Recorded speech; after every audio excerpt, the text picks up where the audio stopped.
नमस्कार कहो जमलेल्या सगळ्या श्रोत्यांचे आणि आपल्या आजच्या वक्त्या सौ स्मिताताई लेले कुलकर्णी यांचं मनापासून स्वागत. आज आपण जागतिक महिला दिनाच्या नंतरच्या शनिवारी भेटतो आहोत आणि हे अतिशय मी योगायोग नाही म्हणणार, जुळवून आणलेल्या गोष्टी आहेत आणि आम्हाला आजच्या ह्या वक्त्या आपल्याला आज रसिक वाचक या मंचावर लाभलेले आहेत. मॅडम तुमचं खूप खूप स्वागत. धन्यवाद. प्रत्येक स्त्रीच्या जीवनामध्ये अनेक स्थित्यंतर येत असतात आणि ह्या स्थित्यंतरांचा सामना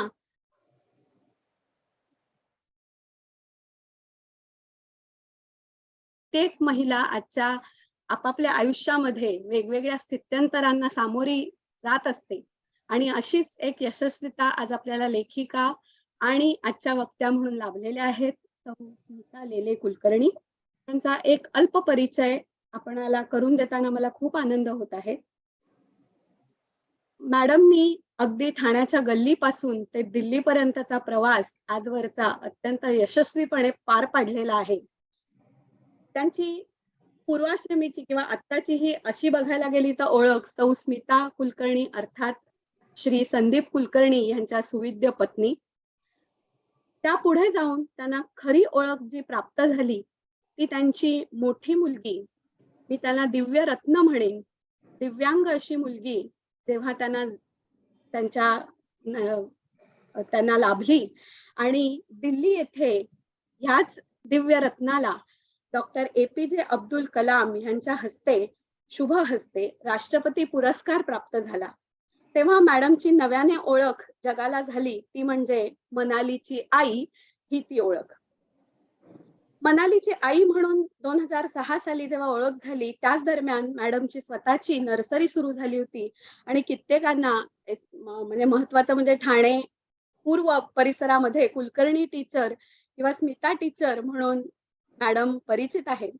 2008 साली मनालीला राष्ट्रपती पुरस्कार मिळाल्यानंतर त्यांच्या सहशिक्षिका असलेल्या त्यांच्याच नातेवाईक त्यांच्या मार्गदर्शनानुसार स्मिताताईंनी ठरवलं की त्यांच्या बालपणापासून ते त्यांची दिव्यांग मुलगी मनाली आणि दुसरी अत्यंत बुद्धिमान अशी मुलगी स्मनिता यांना घडवीत असताना आपल्या आयुष्याकडे त्यांनी कुठल्या सकारात्मक दृष्टीने पाहिलं हे सांगणारी एक जिद्दीची गाथा त्यांची एक गोष्ट म्हणूनच गोष्टीच्या स्वरूपात त्यांनी लिहावी आणि त्याप्रमाणे त्यांनी त्याच्यावर काम केलं. आणि मला अत्यंत आनंद होत आहे की आजच्या घडीला 20हून अधिक प्रती 21 प्रती आवृत्त्या ह्या कहाणीच्या आज उपलब्ध आहेत आणि ह्याची उंची या शिखरावर नेऊन ठेवण्यात स्मिताताई अत्यंत यशस्वी झालेल्या आहेत. लेखिका म्हणून असलेली त्यांची ओळख नक्कीच त्यांना सुखावह आहेच. अनेक मानाचे असे पुरस्कार आणि त्यांच्या पुस्तकाला आणि त्यांना स्वतःलाही अनेक संस्थांतर्फे दिले गेलेले आहेत. विशेषत्वाने उल्लेख करावा अशी एक गोष्ट की प्रतिथयश लेखक प्रवीण दवडे यांनी ह्या पुस्तकाला जेव्हा प्रस्तावना दिली आणि त्याचा अभिप्राय देताना त्यांनी असं म्हटलेलं आहे की वाचून झाल्यावर जे पुस्तक मनात नव्याने सुरू होतं ते उत्तम पुस्तक आणि हे पुस्तक त्यापैकीच एक आहे. ही एक खूप मोठी पावती आहे या पुस्तकाच्या वेगळेपणाची आणि ह्या पुस्तकाच्या यशस्वीतेची. ही फार वेळ घेणार नाही आपला. स्मिताताई आता ह्या पुढची सूत्र मी तुमच्या हाती सोपवते आणि आम्हाला एका वेगळ्या कहाणीची ओळख आपण नव्याने करून द्यावी अशी मी आपणाला विनंती करते. धन्यवाद. नमस्कार. उपस्थित मान्यवर आणि रसिक प्रेक्षक, आज प्रथम कुलकर्णी सर आणि मुळे मॅडम सगळ्यांना धन्यवाद देते. मला आज इथे निमंत्रित केलं आणि आपल्या कार्यक्रमाचा भाग म्हणून व्यक्त होण्याची संधी मिळाली तुमच्यामुळे. तर पुस्तकाला सुरुवात करायच्या आधी मी एक छोटंसं उदाहरण सांगेन. क्लारा जेटकिन या महिलेने 1910 साली जागतिक महिला दिनाची सुरुवात केली आणि 1908 साली हे याचं बीजारोपण चालू झालं होतं. ही सुरुवात कामगार चळवळीमुळेच झाली होती आणि इथे मी नक्कीच योगायोग म्हणेन, कारण मनालीची म्हणजे या पुस्तकाची जी लेखिका नायिका आहे, तिचा जन्म म्हणजे तिची जन्मतारीख 10 डिसेंबर 91 आणि तिच्या जिद्दीची गाथा याचा प्रवास जो सुरू झाला तो 2008 साली, म्हणजे 1910 आणि 1908 या दोन्ही तारखा योगायोगाने जवळ आल्यात आणि हा जिद्दीचा प्रवास सुरू झाला. मला सांगायला खरोखर अभिमान वाटतो. आज तिची कहाणीच वेगळी. याचं थोडक्यात म्हणजे तिची सुरुवात कशी झाली, तर बऱ्याच जणांच्या घराघरातनं मनाली पोचलेली आहे. मनालीची कहाणी वेगळी कहाणी पोचलेली आहे, परंतु आज एक वेगळा दृष्टिकोन ठेवून आपण आज या विषयावर भाष्य करायचं आहे मला. तर मनालीची सुरुवात म्हणजे 10 डिसेंबर जेव्हा कन्यारत्न माझ्या पोटी जन्माला आलं, म्हणजे मनालीचं बालपण, थोडक्यात मनालीचं आगमन, बाळाचं आगमन हे आजच चालू 10 डिसेंबर या रोजी तारखेला चालू झालं. आणि मातृत्वाचा आनंद तर होताच की मी आई झाले होते बाळाची, पण तो आनंद फार काही दिवस टिकला नाही म्हणण्यापेक्षा मनालीनी जे मातृत्व मला दिलं ते हे 2 दिवसाचं अतिशय म्हणजे नाही मला तुझ्याकडे शब्द, पण 2 दिवस जी मनाली काही जी छान नॉर्मल जी होती, नॉर्मल बाळ होती आणि तिच्या वेगळेपणाला जी सुरुवात झाली ते तिच्या जन्माच्या 3ऱ्या दिवशी, जेव्हा समजण्यात आलं की आमची बच्चू म्हणजे आमची मनाली ही स्पायना बायफिडाची पेशंट आहे, स्पायनल कॉर्ड डिफेक्ट. आणि मनाली आज 31 वर्षाची आहे. 31 वर्षापूर्वी आपल्याकडे सायन्स खूप काही प्रगत नव्हतं, त्याच्यामुळे खूप उशिरा समजल्याने आता काय करायचं, spinal cord defect, spinal bifida हे शब्द सुद्धा नव्याने ऐकलेले होते. म्हणजे वैद्यकीय परिभाषेत सुद्धा समजण्याच्या पलीकडे हा सगळा विषय होता आम्हाला. बच्चूच्या मणक्यात गॅप आहे, ती गॅप किती आहे काहीही अंदाज नव्हता आणि याचं पुढे काय करावं लागेल हे सगळे निरुत्तरित प्रश्न होते.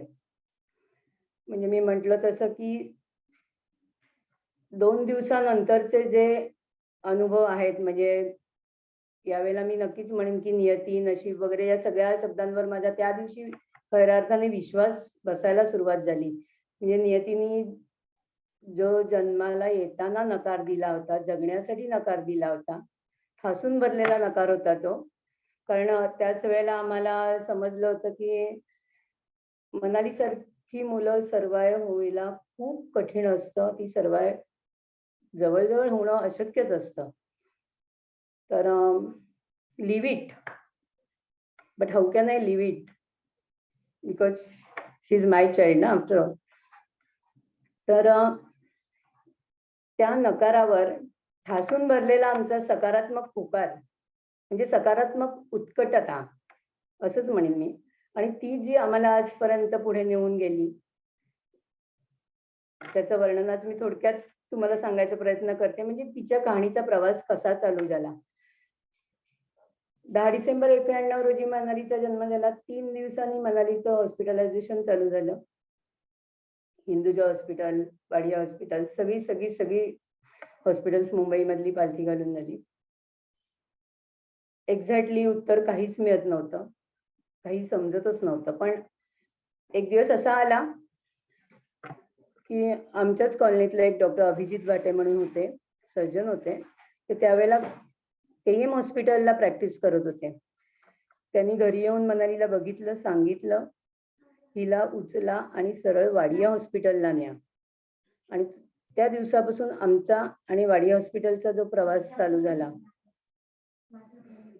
तो 5 ते 7 वर्ष म्हणजे 1991 ते 95-94 जी पुढची जी 5-6 वर्ष होती, तो कंटिन्युअसली म्हणजे चालूच होता. म्हणजे मला जर कोणी तेव्हा विचारलं, की तुझ्या लग्नानंतरचा ॲड्रेस काय आहे? पत्ता काय आहे? तर मी Wadi hospital 13 number ward 3 number room असंच सांगायचे. कारण हार्डली आम्ही 5-6 दिवस तेव्हा घरी असायचो आणि बाकीचे उरलेले सगळे दिवस हॉस्पिटल आणि आम्ही. म्हणजे तिथे पण आमची मजा चालायची. मनाली मनाली वाडिया क्वीन म्हणून तिथे प्रसिद्ध झाली होती. 3ऱ्या महिन्यात मनालीचं स्पाईनचं ऑपरेशन झालं, स्पायनल कॉर्ड. म्हणजे ज्या डॉक्टरनी आम्हाला सांगितलं तुम्ही वाडियाला तिला न्या. त्या दिवशी खऱ्या अर्थाने मी म्हटलं त्याचा प्रवास चालू झाला. कारण वाडियाला ज्या डॉक्टर इला मर्शेरी आम्हाला मिळाला, इला महेश्वरी. अतिशय म्हणजे इतकं त्यांनी छान आम्हाला सांगितलं, की तुम्ही ऑपरेशन केलं तर काय होईल? नाही केलं तर काय होईल? तुम्ही ताबडतोब अपॉइंटमेंट घ्या. आपण पुढच्या प्रोसेसला लागूया. ऑपरेशनची डेट घ्या. तर तुम्ही तिला इझिली हँडल करू शकाल. अदरवाईज तुम्हाला तिला हँडल करणं पण मुश्किल होईल. आम्ही क्षणाचाही विलंब न लागता तिची ऑपरेशनची डेट मागून घेतली. ऑपरेशन झालं. त्या दिवशी सुद्धा मनाली शांतपणे झोपली होती.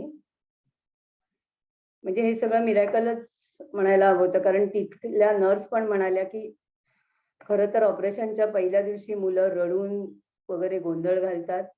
त्या मानाने मनाली खूप शांत आहे. तर कदाचित हा सोशिकपणाच तिला, शांतपणाच तिला पुढे नेणार होता. आणि पहिलं ऑपरेशन झालं, दुसरं ऑपरेशन झालं. चेन ऑफ ऑपरेशन चालू झाली. अशी 10 ते 12 मेजर ऑपरेशन्सना ती सामोरी गेली. इन शॉर्ट मी सांगते तुम्हाला, स्पायनल मेनिंगोमायलोसिस या आजाराचं हे विधान आहे. पण जे मर्शेरी मॅडमने आम्हाला सांगितलं होतं, की तुमची बच्चू ही परमनंट पेशंट राहणार आहे आणि तुम्ही तिची उत्तम काळजी घेणार. जो आत्मविश्वास त्यांनी आम्हाला दिला, त्या आत्मविश्वासाच्या बळावरच म्हणजे ऑफकोर्स कुठेतरी माणसाला श्रद्धाही ठेवावीच लागते, श्रद्धा असते. तसंच मनालीच्या आणि आमच्या अख्ख्या कुटुंबाच्या पाठी श्री स्वामी समर्थ आहेत. त्यांचं मी एका माझ्या पुस्तकात उल्लेख त्यांच्याच नावाने तो चॅप्टर चालू केलाय, निशंक होई निर्भय होई मनारे. तर हा तारक मंत्रच आम्हाला तारत गेला पुढच्या आयुष्यात सुद्धा. म्हणजे ही ऑपरेशनची चेन मॅडमनी सांगितल्याप्रमाणे चालूच होती. आधी मणक्याचं ऑपरेशन, नंतर तिच्या पॅरालाइज झालेल्या 2 पायांचं ऑपरेशन, त्यांची उंची कमी जास्त होती. नंतर तिचा ब्लॅडर कंट्रोल नव्हता. त्याच्यामुळे म्हणजे शिशूवर नियंत्रण नाही. त्याच्यासाठी युरोस्टोमी बॅग्स बसवायच्या. त्यासाठी स्टोमा बॅग्सचं ऑपरेशन. नंतर मेंदूत पाणी होऊ नये म्हणून आयव्ही शंट तिला फ्रॉम इयर टू इयर. इथपासून ते इथपर्यंत तिला आयव्ही शंट टाकायला लागला होता. तो शंट निकामी होत होता. त्याच्यासाठी तिचं 5 ते 6 वेळा पुन्हा ऑपरेशन तो रिपेअर करून पुन्हा घालायचा. या सगळ्या प्रोसेस मिळून 10 ते 12 वेळेला तिला 4 ते 5 वर्षात ऍडमिट करायला लागलं होतं. आणि प्रत्येक ऑपरेशन नंतर ती हसत खेळत तिथल्या नर्सशी संवाद साधत, सगळ्या त्या कुटुंबाशी संवाद साधत. मी तुम्हाला म्हटलं तसं मनाली वाडिया क्वीनच झाली होती. व्हीलचेअरमधनं बसायची, सगळ्यांना हाय हॅलो करायची. येणाऱ्या नर्स डॉक्टरना हातावर म्हणजे तिच्या अशा लाकडाच्या पट्ट्या होत्या तेव्हा. आयव्ही सेटमधनं इंजेक्शन करण्यासाठी हलू नये हात म्हणून लाकडाची पट्टी लावायची लिटरली. आणि तो एवढूसा चिमुकला हात, त्या पट्टीने ती असा असा करून त्यांना करायची. म्हणजे तेव्हाच ऍक्च्युली तिचं स्पार्क, तिच्यातलं स्पार्क मला जाणवायला लागला होता. आणि माझ्या बुद्धीने एकच काढलं होतं तेव्हा, की जरी आपल्याला डॉक्टरनी विधान केलेलं आहे, की मनाली मेनिंगोमायलोसिस म्हणजे एमआर चाइल्ड आहे, परंतु तिच्या ज्या बाललीला मी तेव्हा बघत होते, की मनाली सकिंग चांगलं करते, ब्रेस्ट फिडिंग चांगलं करते, पाहिजे ती गोष्ट प्रकर्षाने घेतेय, म्हणजे त्याच्यासाठी हात पुढे करतेय, मागतेय, चेहऱ्यावरचं एक्सप्रेशन तिचं हे नक्कीच सांगत होतं, की कुठेतरी आपलं मूल एमआर नक्की नाहीये. म्हणजे she is not a mentally retarded child. हे एक्सेप्ट मी स्वतः केलं की ठीक आहे, तिला जे बाकीचे प्रॉब्लेम्स आहेत, तरी पण आपल्याकडे आज तिची बुद्धिमत्ता आहे असं मी मानत होते. नो डाऊट बुद्धिमत्ता आहेच तिच्याकडे, पण ती किती पर्सेंट वगैरे काय आहे हा सगळा पुढचा प्रवास आहे. तर हॉस्पिटलचा प्रवास असा चालू होता आणि त्याच दरम्यान तिच्यावर संस्कार, एक आई म्हणून संस्कार करण्याची माझी नक्कीच जबाबदारी होती. कारण कुटुंबात माझ्यावर जे माझ्या आईने संस्कार केलेले, माझ्या सासूबाईंनी त्यांच्या मुलावर, माझ्या मिस्टरांवर जे संस्कार केले होते, तेच संस्कार पुढे जाऊन मला माझ्या मुलीवर करायचे होते. तिला घडवायचं होतं. दो शी वॉज अ स्पेशल चाइल्ड. कारण माझ्या सासूबाई शेवटी म्हणाल्या होत्या तेव्हा, की माझी नात आता 6 महिन्याची झाली आहे. तिला बच्चू, बिट्टू किती दिवस म्हणणार तुम्ही बची बाराखडी? आपण तिचं नाव ठेवूया आता, म्हणजे बारसं. तर बारशाचा संस्कार सुद्धा तिच्यावर, म्हणजे सुरुवातीचा जो पहिला बारशाचा संस्कार असतो, तो सुद्धा आम्ही तिला करून घेतला तिच्यासाठी. तिचं बारसं, जोरदार बारसं केलं तिचं. तुम्हाला दिसेल याच्यात. त्याचप्रमाणे त्याच्या आधी कान टोचायचे असतात. मामा आपल्याकडे येऊन कान टोचतो. त्याच्यापाठी शास्त्रीय कारणं आहेत. पण तो संस्कार सुद्धा हॉस्पिटलमध्ये झाला. कारण त्यावेळेला तिला क्षण जेव्हा टाकायचा होता, 5वी क्षण तिला घालायचा होता, तेव्हा तिचे केस पूर्ण काढायला लागले होते आणि मनालीला जावळ इतकं सुंदर होतं. काळेभोर केस, म्हणजे नाकी डोळी, ती म्हणजे तिची आजी वगैरे सगळे तिला नक्षत्रच म्हणायचे. ते कुठलं नक्षत्र छान आलंय ते मला नाही माहिती. पण त्या नक्षत्रावर सुद्धा संस्कार करण्याची गरज होती. म्हणून तिचं जावळ हा संस्कार आम्ही हॉस्पिटलमध्ये केला. त्याच वेळेला तिचे कान पण त्याच सुईनी, म्हणजे सॉरी, सोन्याच्या तारीने टोचले. कारण 2-2 वेळा तिला टोचायला नको. एक जो त्रास होईल, केस काढताना ते केस काढायलाच पाहिजे होते, कारण क्षण घालायचा होता. मग त्याच वेळेला डॉक्टर मॅडम कडनं परमिशन घेतली, कान पण टोचले. असा तो संस्कार सुद्धा आम्ही तिला त्यावेळेला केला.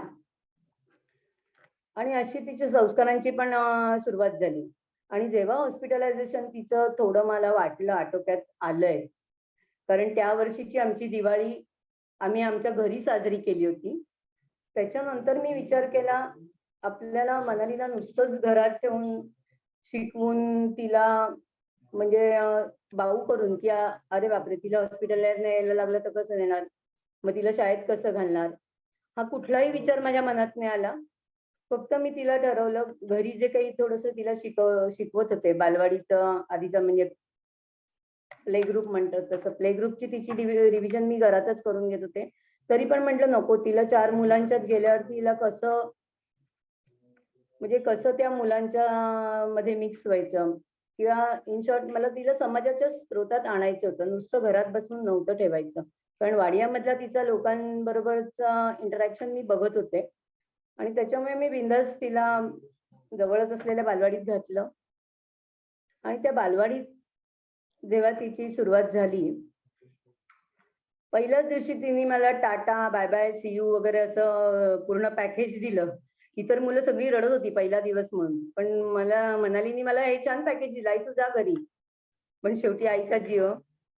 माझ्या नर्सरीत बघितलं मुलांना येताना, तेव्हा मी पॅरेंट्सना सांगत होते की तुम्ही बाहेर थांबा, येऊ नका, आम्ही आहोत डिनर. पण जेव्हा माझी स्वतःची मुलगी, जेव्हा म्हणजे हे मूल जेव्हा बालवाडीत प्रवेश केला, तो पहिला दिवस, म्हणजे तिच्या बाई सांगत होत्या तुम्ही जा, मनाली छान खेळतेय, तरी मी बाहेर उभी होते, कारण मला माहिती होतं मनालीला काय काय होऊ शकेल. म्हणजे त्यावेळेला येणाऱ्या तिच्या फिट्स म्हणा, तिच्या युरिनवर नसलेलं नियंत्रण, ही सगळी मी कल्पना दिली होती बाईंना. त्या म्हणाल्या तरी तुम्ही जा घरी, पण मी बाहेरच बसले. आणि 1 तासानंतर, तेव्हा प्ले ग्रुप 1 तासाचे असायचे, तर 1 तासानंतर ती जेव्हा हसत हसत आली आणि आई उद्या कधी जायचं आपण शाळेत, हा जेव्हा मला त्या बालजीवानी प्रश्न विचारला, तेव्हा मी म्हटलं चला, मनालीच्या शिक्षणाची सुरुवात तरी चांगली होईल आता, छान. मग 1 वर्ष बालवाडी झाली. बालवाडीत जेव्हा प्रथम तिचं म्हणजे वर्गातच तेव्हा क्लासमध्येच बाई अशा छोट्या छोट्या त्यांना मुलांना स्पर्धा घेत होत्या. त्याच्यात बेडूक उडी हा विषय आला होता. मनालीच्या दोन्ही पायात मुवमेंट्स नसल्यामुळे मनाली कायम व्हीलचेअर किंवा पाट्याच्या गाडीवर, तिच्यासाठी आम्ही पाट्याची गाडी बनवून घेतली होती. त्या गाडीवर बसायची छान आणि सगळं तिच्या अख्ख्या घरात ती बाईंच्या फिरायची, त्या मुलांबरोबर खेळायची. पण जेव्हा तिने बघितलं की बेडूकड्या बाकीची मुलं कशी मारतायत, ती घरी आली तेव्हा थोडीशी मूड ऑफ झालेली दिसली. म्हणजे म्हणाली काय झालं, बाईंनी बेडूकुली शिकवली पण मला नाही येते. मी म्हटलं ठीक आहे, ओके, मी दाखवते तुला. मी दाखवली, तिच्या बाबांनी दाखवली, आजीनी, सगळ्यांनी, घरातल्या म्हणजे घरातल्यांचा सपोर्ट कसा असतो, सगळ्यांनी तिला बेडूकुडी कशी मारायची शिकवली. नंतर तिला जमेल तशी तिने बेडूकुडी पहिली मारली आणि त्या दिवसापासून मनालीच्या कॉम्पिटिशन मध्ये म्हणजे सहभाग घ्यायचे, म्हणजे सॉरी, प्रत्येक स्पर्धेत भाग घ्यायचा आहे, मला पण काहीतरी करायचंय, हा सुप्तगुण तिच्यातला मला जाणवला की बाकीची मुलं पण करणार आहेत तर मला पण. हे बालवाडीत ना. आणि त्या दिवशी ती छान आनंदात आली. पण त्या दिवशी मी बाईंना सांगितलं, हे बघा, तिने उड्या मारल्या नाही मारल्या याच्याशी मला काही देणं घेणं नाही. कसंही असलं तरी मी तुमच्याकडे एक बक्षीस देते, ते तुमचं म्हणून तिला द्या बाकीच्या मुलांबरोबर. कारण मला ते तिला हिरमुसलेलं बघायचं नव्हतं. तिने जे केलंय त्याला प्रोत्साहन द्यायचं होतं एक आई म्हणून. आणि बाईंनी पण हे केलं. पण नंतर जेव्हा ती बाहेर आली तेव्हा बाई म्हणाल्या, अहो तुम्ही दिलेलं बक्षीस मला द्यावंच नाही लागलं, तिला खरोखर उत्तेजनार्थ बक्षीस मिळाले, तिने छान प्रयत्न केलाय. अशी इथपासून आमची तिची प्रोग्रेस सुरू झाली. त्याच्यानंतर 2 वर्ष मी तिला बालवाडीत बसवलं, कारण मध्ये येणारे तिचे डिस्टर्बन्स. त्याच्यानंतर पुढे तिला आम्हाला सरस्वती मराठी मीडियम ठाण्यातली या शाळेत म्हणजे प्रवेश घ्यायचा असं मी स्वतःहून ठरवलं. त्या शाळेत मनालीला इंटरव्ह्यूला घेऊन गेले आणि इंटरव्ह्यू देताना सुद्धा म्हणजे मनालीनी चिकूचा रंग आणि बटाट्याचा रंग परफेक्ट ओळखला होता, असं बाईंनी येऊन आम्हाला सांगितलं. खूप छान इंटरव्ह्यू झाला असं त्यांच्याकडनं कळलं. पण नंतरच्या पिरियडमध्ये, नंतर काही 8-10 दिवसानंतर आम्हाला त्यांचं पत्र आलं की वी आर सॉरी, आम्ही नाही देऊ शकत मनालीला ऍडमिशन. मी म्हटलं तसं नियतीने नकारात्मकच सुरुवात केली होती, पण त्याच्यावर होकार कसे भरायचे, सशक्त होकार मी म्हणेन नक्कीच. मी गेले शाळेत, बाईंना विचारलं, जर माझ्या मुलीचा इंटरव्ह्यू आज चांगला झालाय, ती बटाटा आणि चिकू यातला रंगातला फरक म्हणजे ते फळ ओळखते एवढ्या याच्यातनं जाऊन सुद्धा, किंवा तुम्ही विचारलेल्या सगळ्या प्रश्नांची तिने उत्तरं बरोबर दिली म्हणतात, मग माझ्या मुलीला प्रवेश का नाही मिळणार आहे?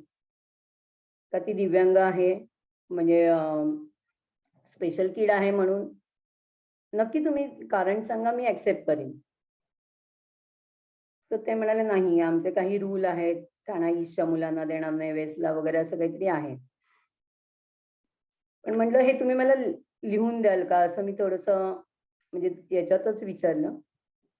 तर नंतर तेव्हा ज्या बाई होत्या त्यांनी आम्हाला कळवलं की नाही, आम्ही तुम्हाला नक्की कळवतो, आम्हाला तिला घ्यायला काहीच प्रॉब्लेम नाहीये. मग पुन्हा 8-10 दिवसांनी मॅडमचा फोन आला की मनालीची ऍडमिशन होईल, पण तुम्हाला तिथे 3 ते 4 तास बसावं लागेल. म्हटलं मान्य आहे, पण माझ्या मुलीचं शिक्षणाची सुरुवात ही चांगलीच झाली पाहिजे, तिला बेस चांगला मिळाला पाहिजे, हीच माझी इच्छा होती. आणि मग आमच्या दोघींची शाळा चालू झाली. म्हणजे मनाली शाळेच्या वर्गात बसायचे, मी बाहेर बसायचे, असं 4 तास 5 तास आमचा प्रवास चालू झाला. आणि मनालीचा 4थी पर्यंतचा पिरियड झाला आणि नंतर एक दिवशी मला मॅडमनी पुन्हा केबिनमध्ये बोलावलं. तर ते म्हणाले, याच्या पुढे मनाली शिकू शकणार नाही. थोडीशी माझ्यातली आई थोडीशी हे झाली, नाराज झाली, पण मी ऍक्सेप्ट करत होते, कारण मनालीचा अभ्यास जेव्हा घेत होते तेव्हा मला स्वतः प्रकर्षाने जाणवत होतं की नॉर्मल मुलांना जी गोष्ट 1, 2, 3 वेळा सांगून म्हणजे लगेच आत्मसात ती मुलं करतात. पण स्पेशल मुलांच्या बाबतीत तीच गोष्ट त्यांना 10 वेळा, 12 वेळा हॅमर करावी लागते, मग त्यांना ती आकलन होते. मी ठीक आहे म्हटलं आणि नंतर जेव्हा शाळेत असे 2-3 प्रसंग झाले, की मनाली बेंचवरनं खाली पडली किंवा तिला उचलून दुसऱ्या, तिसऱ्या मजल्यावर जेव्हा तिथे वर्ग होता, तेव्हा तिथे न्यावं लागायचं किंवा तिला वर्गात एकटीलाच बसायला लागायचं. तर अशा वेळेला माझ्याही लक्षात आलं होतं, हे आत्ता 4थी, 3री, 4थी वगैरे 5वी पर्यंत ठीक आहे. पण पुढे आपल्याला हे कसं निभावता येईल? हे विचारचक्र चालू होतं. पण तेव्हाच बाई म्हणाल्या, की मनालीची आयक्यू टेस्ट तुम्ही करून घ्या.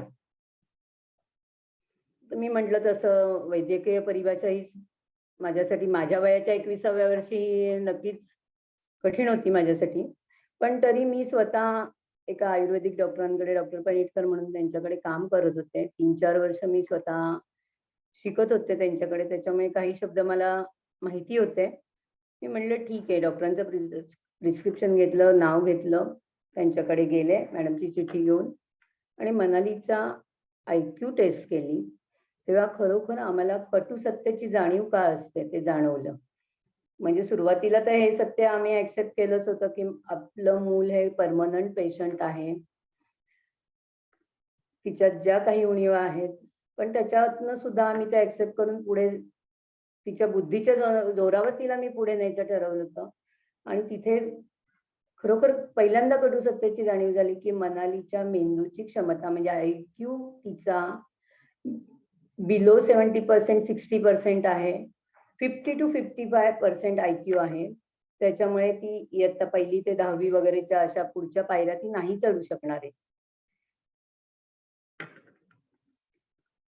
मोठं प्रश्नचिन्ह पुन्हा. आता काय करायचं? पण मी म्हटलं तसं प्रत्येक ठिकाणी तू चाल पुढं, असं स्वामी मला संदेश देत होते. मी पुढे जात होते. मीनटाईम मी म्हटलं तसं मॅडमनी ओळख करून देताना म्हटलं किड्स कॉर्नर नर्सरी तेव्हा फक्त कुटिनो टीचरची नर्सरी होती आणि कुलकर्णी टीचरची नर्सरी होती. तर कुलकर्णी टीचरच्या नर्सरीतली मुलं सगळी ठाणा ईस्टलाच स्कूलमध्ये बरीचशी मुलं तिथे जात होती. तर त्या शाळेतनं मला कॉल आला होता, की तुम्ही आमच्याकडे जॉईन व्हा प्री प्रायमरी सेक्शनसाठी ऑफकोर्स. कारण मनालीमुळे माझा नोकरी करणं हा विषयच बंद होता, की पूर्ण 8 तास 7 तास घराच्या बाहेर पडून मी नोकरी करूच शकणार नव्हते. पण मीनटाईम मला नर्सरीचा अनुभव असल्यामुळे मी त्यांना होकार दिला आणि मी त्या शाळेत रुजू झाले. ठाण्यातली नामांकित शाळा आहे people's education society in English school. म्हणजे मी ज्या शाळेत शिकले त्या शाळेत शिकवते आणि आज स्वाभिमानाची गोष्ट म्हणजे आज ती शाळा सीबीएसई बोर्डची होती, ग्लोबल एज्युकेशन म्हणून, पीएस ग्लोबल स्कूल ठाणे असं त्या शाळेचं नाव होणार आहे जून पासून. तर त्या शाळेत मी नोकरीला लागले, रुजू झाले सेवेसाठी. आणि एकदा आमच्या म्हणजे त्या शाळेचं 75वं वर्ष होतं. गॅदरिंग चाललं होतं ग्राउंडमध्ये, खूप छान प्रोग्राम चालू होता आणि त्या शाळेत एका बसनी प्रवेश केला आमच्या ग्राउंडमध्येच. एकीकडे एक चालू आहे, एकीकडे डायरेक्ट बसच्या अंगणात येते, आमच्या पटांगणात येते. मी बघत होते, एका मुलांना आम्ही शांत करत होतो, प्रोग्राम बघत होतो आणि ही बस कशाला आली, काय आली? पण 2 मिनिटातच त्याचं उत्तर मिळालं. गॅदरिंगच्या वेळेचा स्टेजचा पडदा बाजूला झाला आणि सगळी स्पेशल मुलं, जिद्द शाळेचा बॅनर होता आणि ती स्पेशल मुलं तिथे त्यांचा ऑर्केस्ट्रा सादर करत होती. आणि क्षीरसागर टीचर म्हणून तिथे होत्या, ऐश्वर्या क्षीरसागर, आणि अजून कोणतरी त्यांचा स्टाफ होता. त्यांनी मुलांकडनं जी मेहनत करून घेतली होती, स्पेशल मुलांकडनं, त्यावेळेला ठरवलं, जर आज ही मुलं सगळं एवढं काही करू शकतात तर माझी मुलगी का नाही? आणि त्या मुलांचंही आयक्यू वगैरे त्या लेवलचाच आहे हेही मला माहिती समजली. दुसऱ्या दिवशी मॅडमकडे गेले, जिद्द शाळेचे रेफरन्सेस घेतले, जिद्द शाळेत पोहोचले. कारण नक्कीच सरस्वतीमधनं मला तिला आता दुसरी शाळा शोधायची वेळच आली होती. मॅडमकडनं, सरस्वतीच्या मी बाईंकडनं 4 महिने मागून घेतले होते दुसरा प्रवेश होत नाही तोपर्यंत. पण मी म्हटलं तसं की मला वाट दाखवली होती की जा जिद्द शाळेत. पण पुन्हा पण आणि परंतु माझ्या आयुष्यातले. तर तिथे गेले आणि तेव्हा कळलं की शाळा फक्त म्हणजे टी-एम-सीची असल्यामुळे त्यांना त्यांचे रूल फॉलोच करायला लागतात. या शाळेत बिलो पॉवर्टी लाईन जी मुलं आहेत त्यांना नाही ऍडमिशन मिळणार. तुमचा प्रवेश होणार नाही असं सांगितलं मला.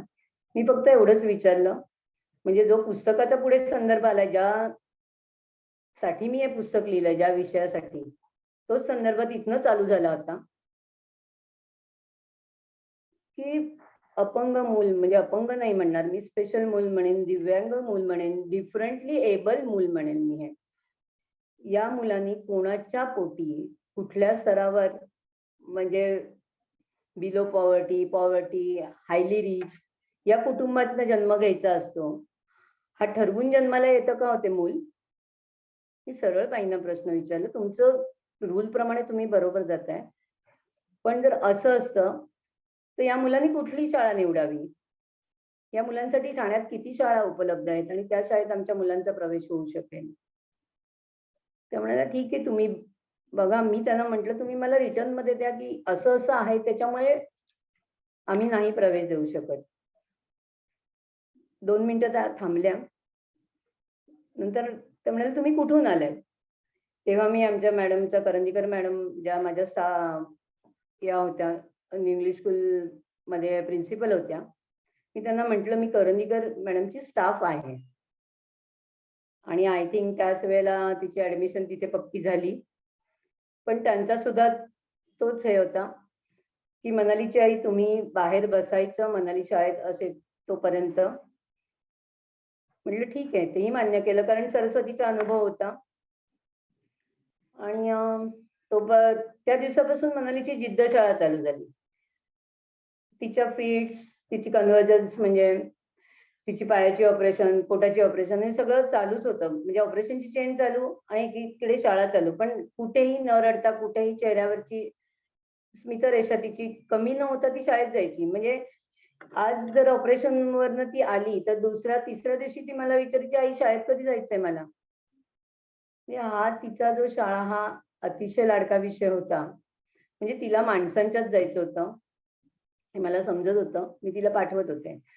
आणि खरोखर मला आज सांगायला खूप छान वाटतंय की आज जिद्द शाळेत जे आम्हाला प्रेम मिळालं, म्हणजे वाडियासारखं जे आम्हाला कॉपरेशन मिळालं जिद्द शाळेत, मग ते ऐश्वर्या टीचर असू देत, खेडेकर टीचर असू देत, आजही मनाली त्यांच्या गुरुपौर्णिमेच्या दिवशी त्यांना आवर्जून फोन करते की माझ्या ऐश्वर्या मॅडम आहेत वगैरे असं. त्याचं कारणच तसं झालं की प्रत्येक, म्हणजे मनाली 1ली ते 7वी सुद्धा जाणार नव्हती हे त्या दिवशीच आम्हाला कळलं होतं. 4थीच्या पुढे सुद्धा तिचं इयत्ता कंटिन्यू करणं कठीण होतं. आणि मग तिला त्या शाळेत व्यवसायभिमुख शिक्षण, त्या वर्गात तिला घेतलं आणि मग तिथे ती ग्रीटिंग कार्ड्स बनवायची, पणत्या रंगवायच्या वगैरे, म्हणजे कला क्षेत्र वगैरे सगळं चालू तिचं झालं. आणि त्या शाळेत वेगवेगळ्या संस्थांकडनं या मुलांसाठी प्रोजेक्ट यायचे, म्हणजे कॉम्पिटिशन यायच्या. आणि त्या कॉम्पिटिशन मध्ये तिच्या बाई स्वतः मला फोन करायच्या की मनालीला आम्ही घेणार आहोत, तुम्ही पाठवाल का वगैरे. तर आम्ही एका पायावर तयारच असायचो. पहिली तिचा कॉम्पिटिशन आली आहे चिन्मय मिशन कडनं. चिन्मय मिशन कडनं गीतेचा अध्याय तिला पाठांतर करून घ्यायचे होते. म्हणजे बाईंनी विचारलं तुम्ही तिच्याकडनं करून घ्याल का? म्हटलं वाय नॉट, का घेणार करून. आणि माझ्या एवढीच मेहनत तिच्या बाई पण घेत होत्या. आणि सलग 3 ते 4 वर्ष म्हणाली चिन्मय मिशनचे अध्याय, म्हणजे गीतेचे अध्याय असू दे, मग 5वा अध्याय असू दे, 6वा अध्याय असू दे, 7वा अध्याय असू दे, तोंड पाठ म्हणून दाखवायची. मीन टाइम तिची फिजिओथेरपी, स्पीच थेरपी हे पण सगळं चालू होतं. तिचं संस्कृत भाषेवर सुद्धा, म्हणजे संस्कृत भाषा ती का बोलू शकत होती, का ती पाठांतर करू शकत होते, याचं उत्तर मी मागच्या वेळेला म्हटल्याप्रमाणे माझंच मला मिळाला गर्भसंस्कार. गर्भसंस्कार सुद्धा तिला मी घरी दिले होते.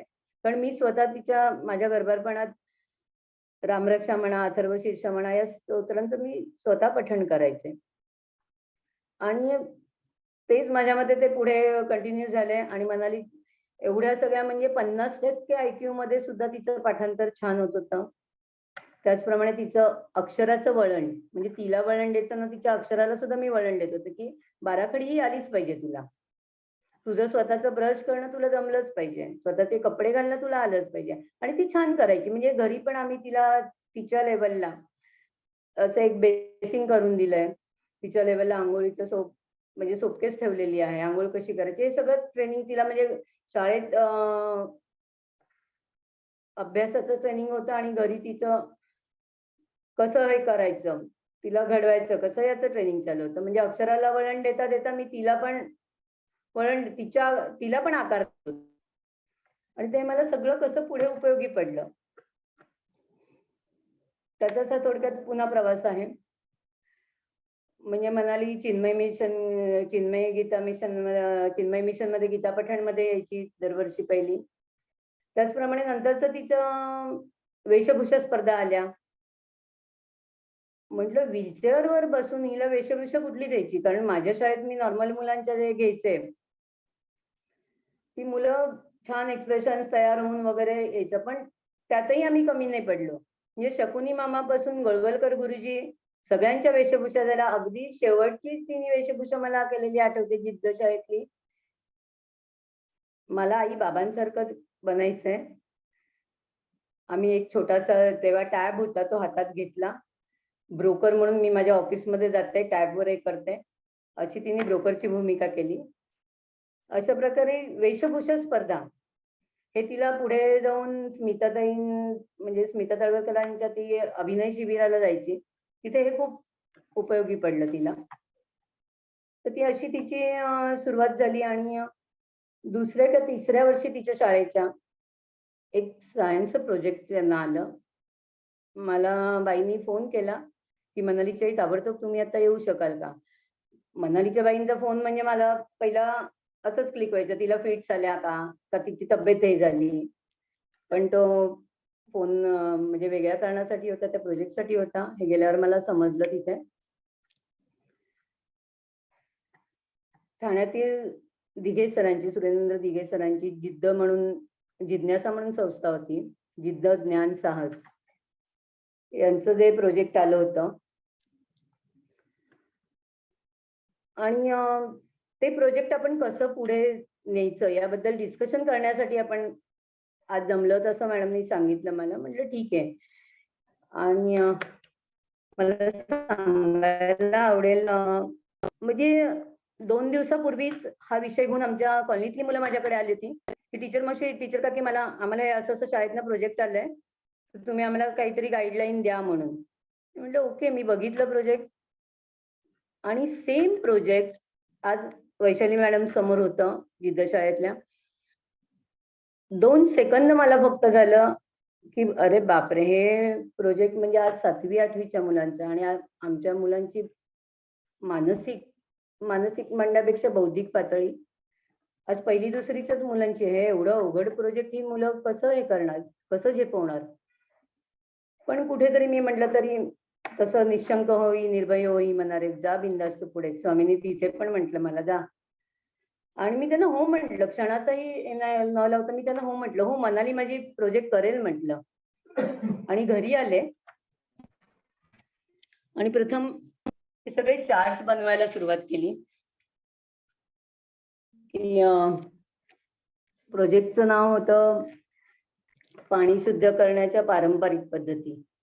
मनालीला विषय समजावून सांगितला. तिची छान जी कलर बुक्स होती त्याच्यातनं कात्रणं काढली, त्याचे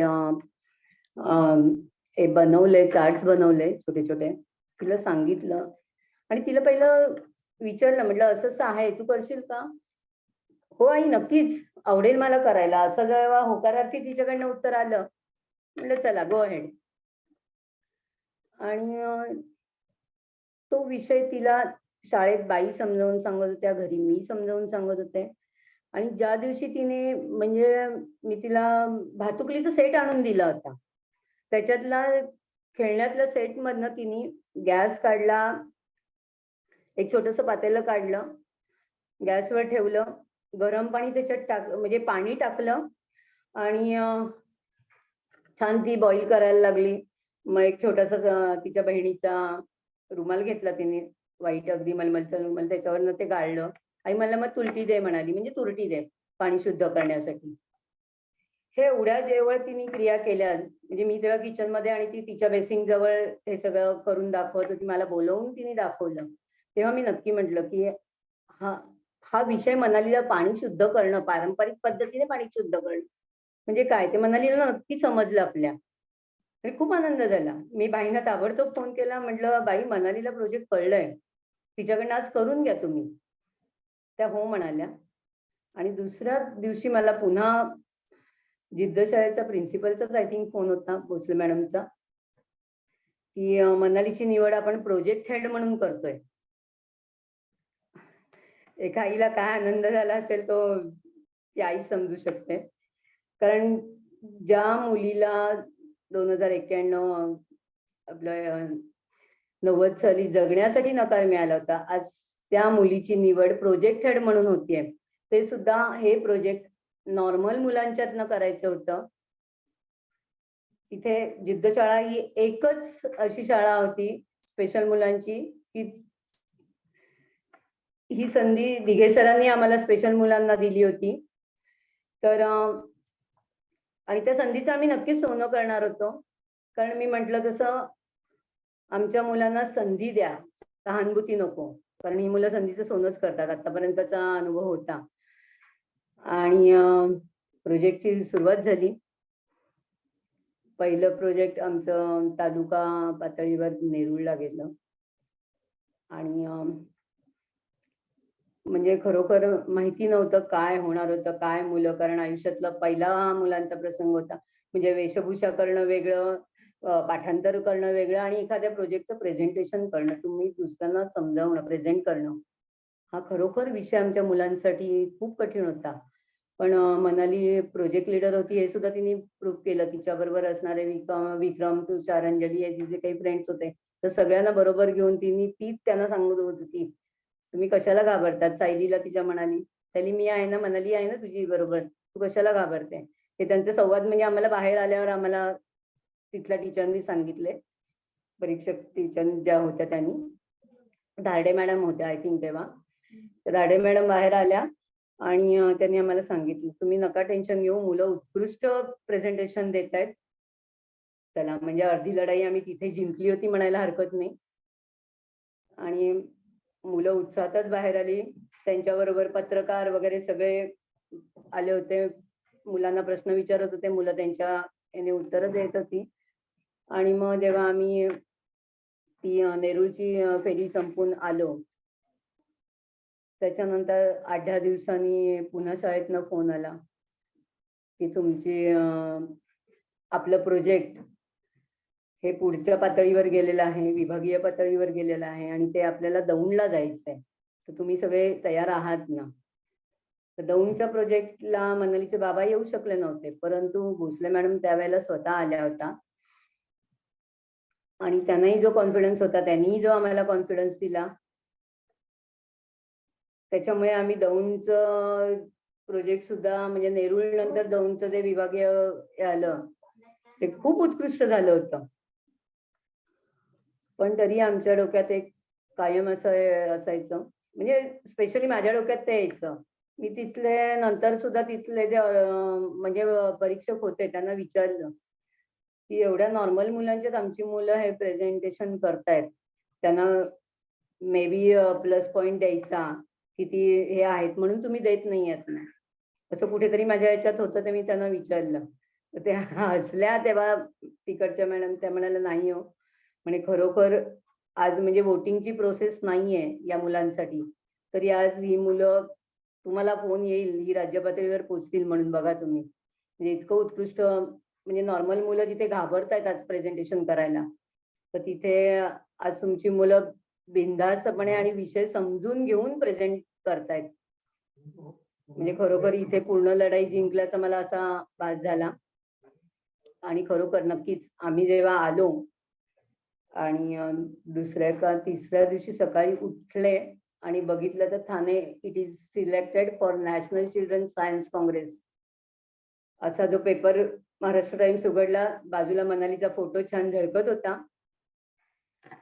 आणि मी म्हटलं चला जबाबदारी तर अजून वाढ झाली. आणि हे सगळं कल्पनेच्या पलीकडचंच होतं, कारण मनालीला प्रोजेक्ट येतं काय, मनाली प्रेझेंटेशन ग्रुप लीडर म्हणून जाते काय आणि ते प्रोजेक्ट प्रेझेंट करते काय. आणि आता ते प्रोजेक्ट आमचं ओरिसाला जाणार होतं, कलिंग युनिव्हर्सिटीमध्ये. म्हणजे सुरुवातीला ठाण्यातले 90 प्रोजेक्ट आले होते, त्याच्यातनं 40 प्रोजेक्ट सिलेक्ट केले होते आणि त्या 40 मधनं 3 प्रोजेक्टची निवड झाली होती. सॉरी 4 प्रोजेक्टची निवड झाली होती 40 मधनं, आणि त्या 4 मध्ये आमच्या जिद्दशाळेचा प्रोजेक्ट होता आणि तो आज ओरिसाला गेला होता. आणि ओरिसाला जे आम्हाला अनुभव आले छान छान, म्हणजे मनालीची तब्येत मी म्हटलं तसं एकीकडे चालू होती, प्रोजेक्टचं प्रेझेंटेशनची तयारी चालू होती. आणि प्रोजेक्ट जेव्हा सादर करणार होते त्याच्या 15 मिनिटं आधी मनालीला फिट्स चालू झाल्या, कारण क्लायमेट चेंज झालं होतं. मनालीला प्रवासाची आम्ही तिला खूप म्हणजे विजन देण्यासाठी, एक छान घरात बसून ती काहीच शिकणार नव्हती, तर प्रत्येक अगदी कुलू मनाली पर्यंत तिला आम्ही प्रवास घडवला होता. आणि ऑफकोर्स मी म्हटलं तसं तिचे बाबा अख्खं कुटुंब आमच्या पाठीशी होतं, हे म्हणून ते शक्य झालं होतं. ओरिसाला सुद्धा सन्मिता आमच्या बरोबर होती. सन्मिता म्हणजे माझी धाकटी मुलगी. तर तिच्या बरोबर म्हणजे दीदी तू चल पुढे, मी आहे, हे सांगायला जो सपोर्ट होता घरातल्या माणसांचा, आजी आजोबा काका काकू सगळे होतेच, मामा मामी, पण तरी एक बहिणीचा सिबलिंग्स, त्यांचा जो सपोर्ट असतो, त्यांचं जे बॉन्डिंग असतं, ते इथे मला प्रकर्षाने जाणवलं की आहे. चल म्हणजे मनालीला शेअरिंगसाठी आम्ही जो सेकंड चान्स घेतला होता की मनालीला शेअरिंग पाहिजे आणि नॉर्मल मूल पुन्हा येईल की नाही हा धसवलेला तेव्हाही प्रश्न होता. पण चांगलं म्हणतात तसं सगळंच काही वाईट नसतं तुमच्या आयुष्यात, चांगलं पण येतं आणि मनालीनी चांगलंच आणलं. त्याच्यामुळे आज आम्ही सायन्स प्रोजेक्ट म्हणजे नॅशनल लेवलला आज आम्ही जाऊ शकलो असतो. इथेच मला तिची बुद्धी, तिचं असलेलं स्पेशलपणा काहीही माझ्या डोक्यात नव्हता. फक्त माझं म्हणजे जे डोक्यात चक्र होतं ते फक्त प्रोजेक्टचेच विचार मनात होते की त्यांचं प्रेझेंटेशन नॅशनल लेवलचं. आणि या सगळ्या ह्याच्यातनं आम्ही ओरिसाला पोहोचलो, तिला फिट्स आल्या, पण तरी ती म्हणाली नाही आई मी प्रोजेक्ट लीडर आहे, मला हे प्रोजेक्ट करायचंय, तू माझी काळजी करू नको, मी जाईन, मी करणार. कारण तुषार आणि तिच्या भाषेत मी सांगते, तिचे सगळे जे फ्रेंड्स होते ते माझ्या बरोबर आहेत. मी गेले नाही तर ते पण गडबडणार, मग ते पण जाणार नाहीत, म्हणजे बॉन्डिंग पुन्हा मग सगळ्यांना घेऊन जायचं, हा पण पुन्हा एक संस्कारातलाच भाग होता. आणि ती झाली नॉर्मल, तिची मानसिक म्हणजे विल पॉवरच एवढी जबरदस्त होती, ती छान झाली आणि गेली प्रेझेंटेशन द्यायला. मी 1 तास झाला, 2 तास, 1.5 तास झाला, बापरे मुलं बाहेर काय येत नाहीत, काही गडबड असेल का, आईच्या मनातला प्रश्न. दारासमोर उभ्या राहिलो, बाईंना सुद्धा टेन्शन आलं होतं. मनालीच्या वैशालीबाई ज्या प्रोजेक्ट टीचर होत्या त्यांनाही थोडं टेन्शन आलं. आम्ही लिटरली गेलो धावत वर्गापर्यंत आणि तिथे स्वतःला थांबवलं नाही की आपण आज महाराष्ट्राचं, आपली मुलं आणि आपण आज प्रतिनिधित्व करायला आलोय, घाई चालणार नाही, संयम ठेवायला पाहिजे, हे विचार मनात चालू असता. पटकन दरवाजा उघडला आणि जो पत्रकारांचा घोळका आमच्या मुलांबरोबर आला आणि यू आर द विनर एवढंच त्यांनी म्हटलं, म्हणजे एवढंच कानात शब्द कानापर्यंत पोहोचले. आणि त्याच वेळेला सायंटिस्ट जसपाल शर्मा मनालीला भेटायला आले. म्हणजे तो खरं आयुष्यातला पहिला हे होता की एक सायंटिस्ट मनालीपर्यंत पोहोचले. तोपर्यंत मनालीनी खूप लोकसंग्रह केला होता, जमा केला होता. आणि त्यावेळेला सर्वात आनंदाची बातमी म्हणजे आमच्यासाठी ते थोडंसं टेन्शन पण होतं आणि आनंद पण होतं, कारण या प्रोजेक्टसाठी आपले भूतपूर्व राष्ट्रपतीजी डॉक्टर अब्दुल कलामजी तिथे येणार होते आणि संध्याकाळी त्यांचं आगमन होणार होतं. पण आम्ही आता निवांत झालो होतो, कारण आमची मुलं विनर ठरली होती. आमच्या मुलांचं प्रोजेक्ट मेरिटमध्ये आलं होतं. आणि त्या नोटवरच आम्ही आपापल्या हॉटेल्समध्ये दिलेल्या हॉटेल्समध्ये गेलो आणि संध्याकाळी मनालीला मी म्हटलं तसं विजन देण्यासाठी आम्ही तिला सगळीकडे फिरवलेलं आहे. अगदी म्हणतात तसं ओरिसाला सुद्धा आम्ही पहिल्यांदा तिला फिरायला नेलं होतं. नंतर आता प्रोजेक्टच्या निमित्ताने आम्ही तिला कलिंगमध्ये नेलं होतं, कलिंग युनिव्हर्सिटी. आणि त्याच्या बाजूलाच तिथे एक झू होता. मला हत्ती बघायला जायचं, सगळं असं तिचं ते चालू झालं. तिच्या मे बी ते लक्षात होतं, आपण इथे बघितलं होतं सगळं. बाबांना वाटतंच की मला तिथेच न्यायचंय. म्हटलं अगं आज संध्याकाळी आपले राष्ट्रपतीजी येणार आहेत आणि आपण कुठे जायचं तिथे, तू बघ. नाही, ते यायच्या आधी आपण येऊया. पण तिने आम्हाला पट्टीने नेऊन आणलं तिथे छान. आणि राष्ट्रपतींच्या आगमनाची वेळ झाली होती. VIP पास आमच्याजवळ होतेच. आम्ही तिथे गेलो, असं नसतं झालं. थोड्याच वेळात राष्ट्रपतीजींचे आगमन झाले. म्हणजे त्यांचं भाषण चालू झालं. त्यांना बघणं हाच खूप मोठा दुर्मिळ योग होता. त्यांच्यापर्यंत अगदी समोर एक हाताच्या अंतरावर बसणं. आणि सर्वप्रथम त्यांनी सगळ्या विजेत्यांचं अभिनंदन केलं आणि भावी पिढी कशी चांगली तयार होतीये सायन्स प्रोजेक्टच्या माध्यमातनं, आणि सगळं त्यांचं क्षेपणास्त्र कसं डेव्हलप होतंय, भावी पिढीची पावलं कशी योग्य दिशेने पडतायत, हे सगळं त्यांनी छान म्हणजे सांगितलं. मुलांना कुठपर्यंत काही समजत होतं आम्हाला माहिती नाही, पण मुलं पण शांतपणे रिस्पॉन्स देत होती आणि जे ऐकलं होतं ते प्रत्यक्षात घडत होतं. सगळं भाषण झाल्यावर राष्ट्रपतीजी स्वतः खाली आले, मुलांना हस्तांदोलन केलं, मुलांच्यात मिसळले. मुलांच्यात मूल होऊन मिसळणं म्हणजे अंगावर काटा येत होता. बाप रे, असं म्हणजे आज राष्ट्रपती मुलांबरोबर आमच्या हे करतायत, दुर्मिळ क्षण होता. आणि ते सुखाचे क्षण घेऊन आम्ही आमचा परतीचा प्रवास चालू झाला. मस्तिकी पाठशाला पुन्हा गाडीत एकदा चालू झाली, ओरिसा टू ठाणा. ठाण्याला स्टेशनवर आलो तेव्हा भोसले मॅडमचे मिस्टर आणि दिघे सर वगैरे सगळे आमच्या बरोबर मंडळी होतीच. आमच्या घरातली मंडळी सगळे आम्हाला छान म्हणजे स्वागत करायला स्टेशनवर आले. झाला इथपर्यंतचा मनालीचा जिद्दशाळेचा प्रवास, प्रोजेक्टचा प्रवास संपला. आता घरातली बारगळलेली प्रोजेक्ट्स मला सगळी म्हणजे खोळंबलेली, सॉरी, घरातली म्हणजे माझी नर्सरीचं स्नेह संमेलन होतं. त्यांच्या पुढच्या ज्युनियर KGला जी मुलं जाणार त्यांच्या इंटरव्ह्यूची तयारी करून घ्यायची होती. हे सगळे प्रोजेक्ट, संगीताचा अभ्यास, संगीताची एक्झाम, ही सगळी जी प्रोजेक्ट राहिली होती ती त्याच्यावर मला आता कॉन्सन्ट्रेट करायचं होतं. कारण या प्रोजेक्टमध्ये आमचे 5 ते 6 महिने गेले होते तिन्ही पातळ्यांवर. आणि मग युद्ध पातळीवर मी माझ्या घरच्या प्रोजेक्टची तयारी चालू केली, कामाला लागले.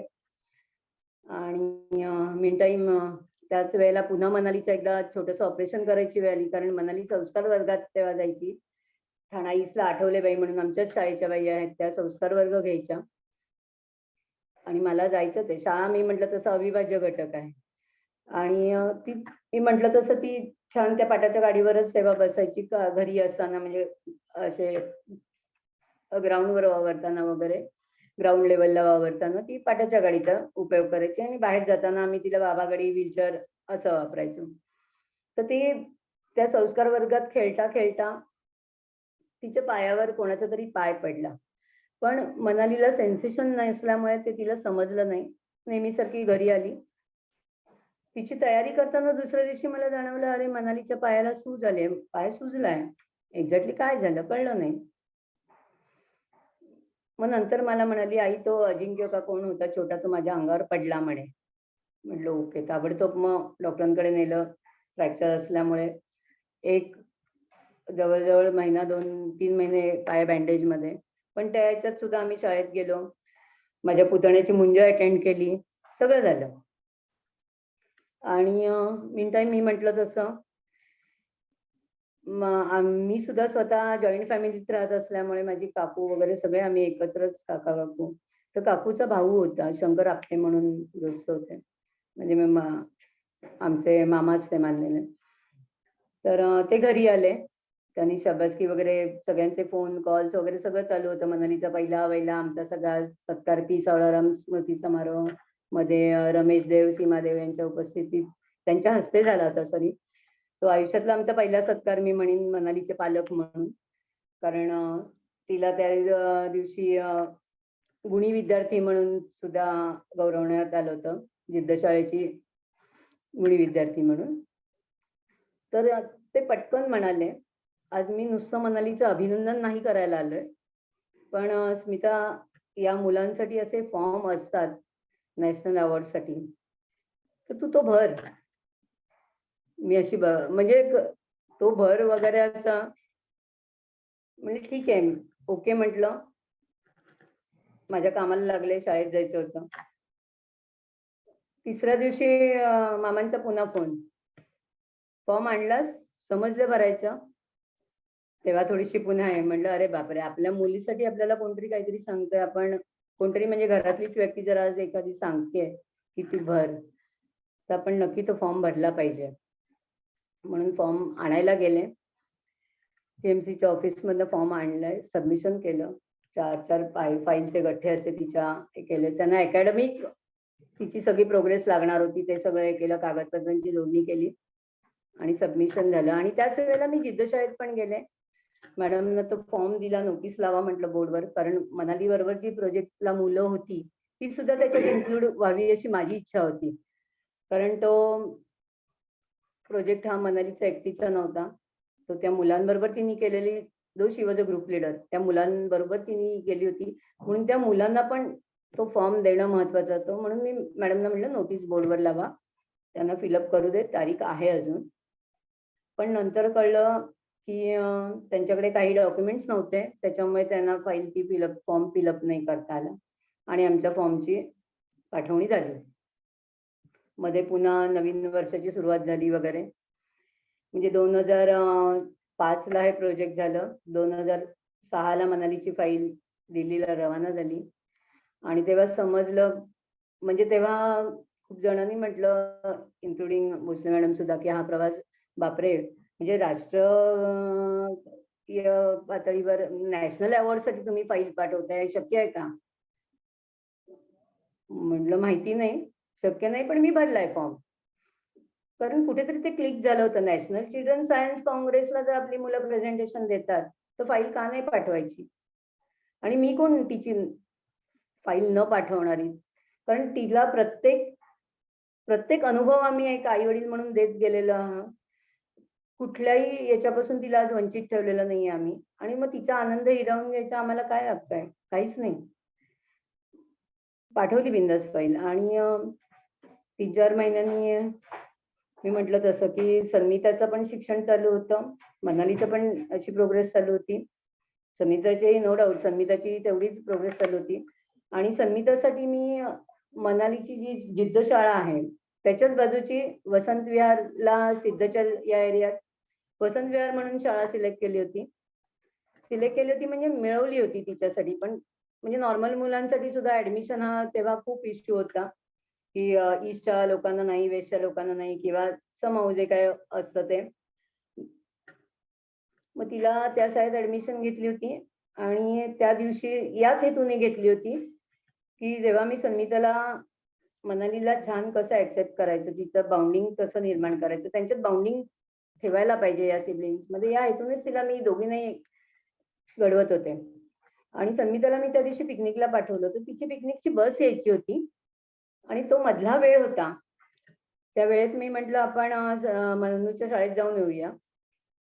आणि मनालीच्या शाळेत गेले. अशा नेहमीसारख्या गप्पा चालू झाल्या आमच्या. तेव्हा पुन्हा मला ऐश्वर्या टीचरनी त्यांच्या वर्गात बोलावलं.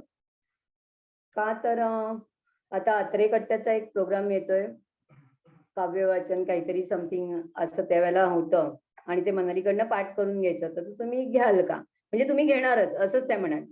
म्हटलं हे ठीक आहे, विषय सांगा मला तुमच्याकडे आला की मी घेईन असं म्हटलं. आणि सेम टाइम 2-3 वेळा माझा फोन वाजत होता. मी नव्हते उचलत, पण बाईच म्हणाले तेव्हा, मला काही प्रॉब्लेम नाही, तुम्ही फोन उचला, महत्वाचा फोन असेल, 2-3 वेळा वाजतोय म्हणजे. आणि खरोखर तो अति महत्वाचा फोन ठरला होता. सुरजित दत्ता यांनी दिल्लीहून तो फोन केला होता की मनाली संदीप कुलकर्णी, तुमची मुलगी हिची नॅशनल अवॉर्डसाठी, म्हणजे राष्ट्रपती पदकासाठी निवड झाली आहे. म्हणजे काय काय बोलायचं, काय कोणाला काय म्हणजे समजतच नव्हतं. म्हणजे मी म्हटलं तसं प्रोजेक्टच्या दरम्यान मनालीच्या टीचर आणि मी आहे. म्हणजे पालक आणि शिक्षिकापेक्षा मैत्रिणींचंच नातं आमचं जास्त घट्ट झालं होतं. आम्ही एकमेकींना खरोखर तिथे लिटरली मिठ्या मारल्या. आणि मनूला पण जवळ घेतलं, मनूला सांगितलं. तिला कुठपर्यंत आकलन झालं होतं गॉड नोज. पण तिला काहीतरी आपल्याला मोठं बक्षीस मिळालंय, हे नक्की कळलं होतं. कारण तिने तेव्हा सांगितलं, "आई बाबांना फोन कर लगेच. बाबा पुण्याला आहेत आत्याकडे. सगळे येतील म्हणे, लगेच येतील." म्हटलं, "ओके." पहिला फोन बाबांनाच केला. आणि आणि नंतर मग तिच्या वर्षा मावशीला वगैरे आम्ही सगळं फोन कॉल चालू झाले आमचे. मीन टाईम मी तिच्या शाळेच्या केअरटेकरना सांगितलं, राजेंद्र मामा होते, की "मामा तुम्ही तिला घेऊन जा पुढे. मी संगीताला घेऊन येते." आणि त्याचबरोबर संगीता आणि अस्मिता तिची मैत्रीण दोघींनाही मी रिक्षेतनं घरी घेऊन येत होते. मला काही बोलायचं म्हणजे मी संगीताला सुद्धा काही सांगायचं मला सुचत नव्हतं. गुरुवार होता, मार्गशीर्षातला पहिला गुरुवार होता. नेहमीप्रमाणे दर गुरुवारी आमच्याकडे दत्ताची आरती होते. आरतीसाठी पेढे आणायला म्हणून गेले असं तिला वाटलं आणि भरपूर पेढ्यांचे बॉक्स आणले मी. कारण सोसायटीत द्यायचा तर आनंद होता, तो शेअर करायलाच पाहिजे होता. आणि ती म्हणाली, "आज 2-3 बॉक्स कशाला घेतला आई तू एवढे? आरतीचे पेढे आहेत ना?" आणि मग मी तिला सांगितलं. मी तिलाही सरप्राईज देणार होते. पण तोपर्यंत म्हणजे बाकीच्यांकडनं सुद्धा फोन कॉल चालू झाले होते अभिनंदनासाठी आणि त्या अभिनंदनाच्या वर्षावात आम्ही घरी पोहोचलो.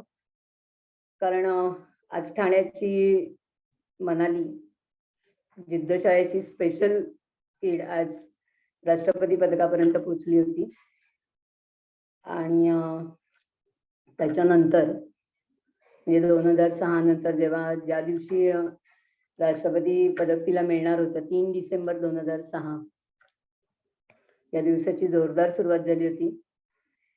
म्हणजे त्याच्या आधी भरपूर तिथे सत्कार समारंभ सगळ्या संस्थांनी म्हणजे मला सांगायला हे वाटतंय की आयोबी सारखी बँक असू दे, ठाणे जनता सारखी बँक असू दे, त्या बँकेतल्या लोकांनी सुद्धा म्हणजे शाळा तर खूप होत्या ठाण्यातल्या, बऱ्याच शाळांनी तिचे सत्कार ऑर्गनाईज केले होते. आणि त्या सत्काराच्या ह्याच्यातच आम्ही दिल्लीपर्यंत पुन्हा पोहोचणार होतो. म्हणजे जसं मॅडमनी सुरुवातीला माझे इंट्रोडक्शन करून दिलं की गल्ली ते दिल्ली हा प्रवास कसा झाला माझा. हा थोडक्यात म्हणजे मी तुम्हाला डिटेलमध्ये सांगितलंय, तो पुस्तकात जास्त तुमच्या समोर येईलच तो. तर दिल्लीला जेव्हा आम्ही गेलो, मी म्हटलं तसं प्रत्येक नकाराला आम्ही होकारातच बदलत गेलो होतो. आणि ज्या दिवशी जाण्याचा दिवस आला त्या दिवशी काही कारणास्तव संपूर्ण मुंबई बंद. म्हटलं अरे बापरे, आपण तिथपर्यंत पोचायचं कसं, प्रश्नचिन्ह. त्यावेळेला टीएमसीनी लाल दिव्याची गाडी मनालीसाठी पाठवली घरी. आधीच अभिमानाने उंचावलेली मान अजून उंचावली. सगळे कॉलनीतले लोक बघत होते, अरे बा लाल दिव्याची गाडी घेऊन मनालीची बहीण आमचा वॉचमन आयटीत आम्ही गेलो. तिथनं पुढे दिल्लीपर्यंतचा प्रवास झाला. आणि ऍक्च्युअल जेव्हा राष्ट्रपती पुरस्कार मिळणार होता 3 डिसेंबर, त्याच्या आधीचा दिवस उजाडला. खूप मनामनांचं होतं म्हणतात तसं एक दडपण होतं, आनंद होता, दडपण होतं. सगळ्या अशा अवस्थातनं मी स्वतः बाबा आम्ही सगळे जात होतो. पण जेव्हा आम्ही गेलो त्याच्या दुसऱ्या दिवशी आम्हाला सांगितलं की तुमची रिहर्सल इथे घेण्यात येईल. विज्ञान भवन मध्ये जेव्हा राष्ट्रपती पदकाचा कार्यक्रम झाला त्याच्या आधी आम्हाला विज्ञान भवन मध्ये नेण्यात आलं. तिथे मस्त रेड कार्पेट्स वगैरे सुंदर अशी घातलेली, हॉल सुशोभित वगैरे सगळं. आणि तिथे फक्त आमचं चाललं होतं, माझं आणि संदीपचं म्हणजे मिस्टरांचं डिस्कशन, की व्हीलचेअर वरनं तिला पुढे कोण नेणार आहे कलामांच्या समोर.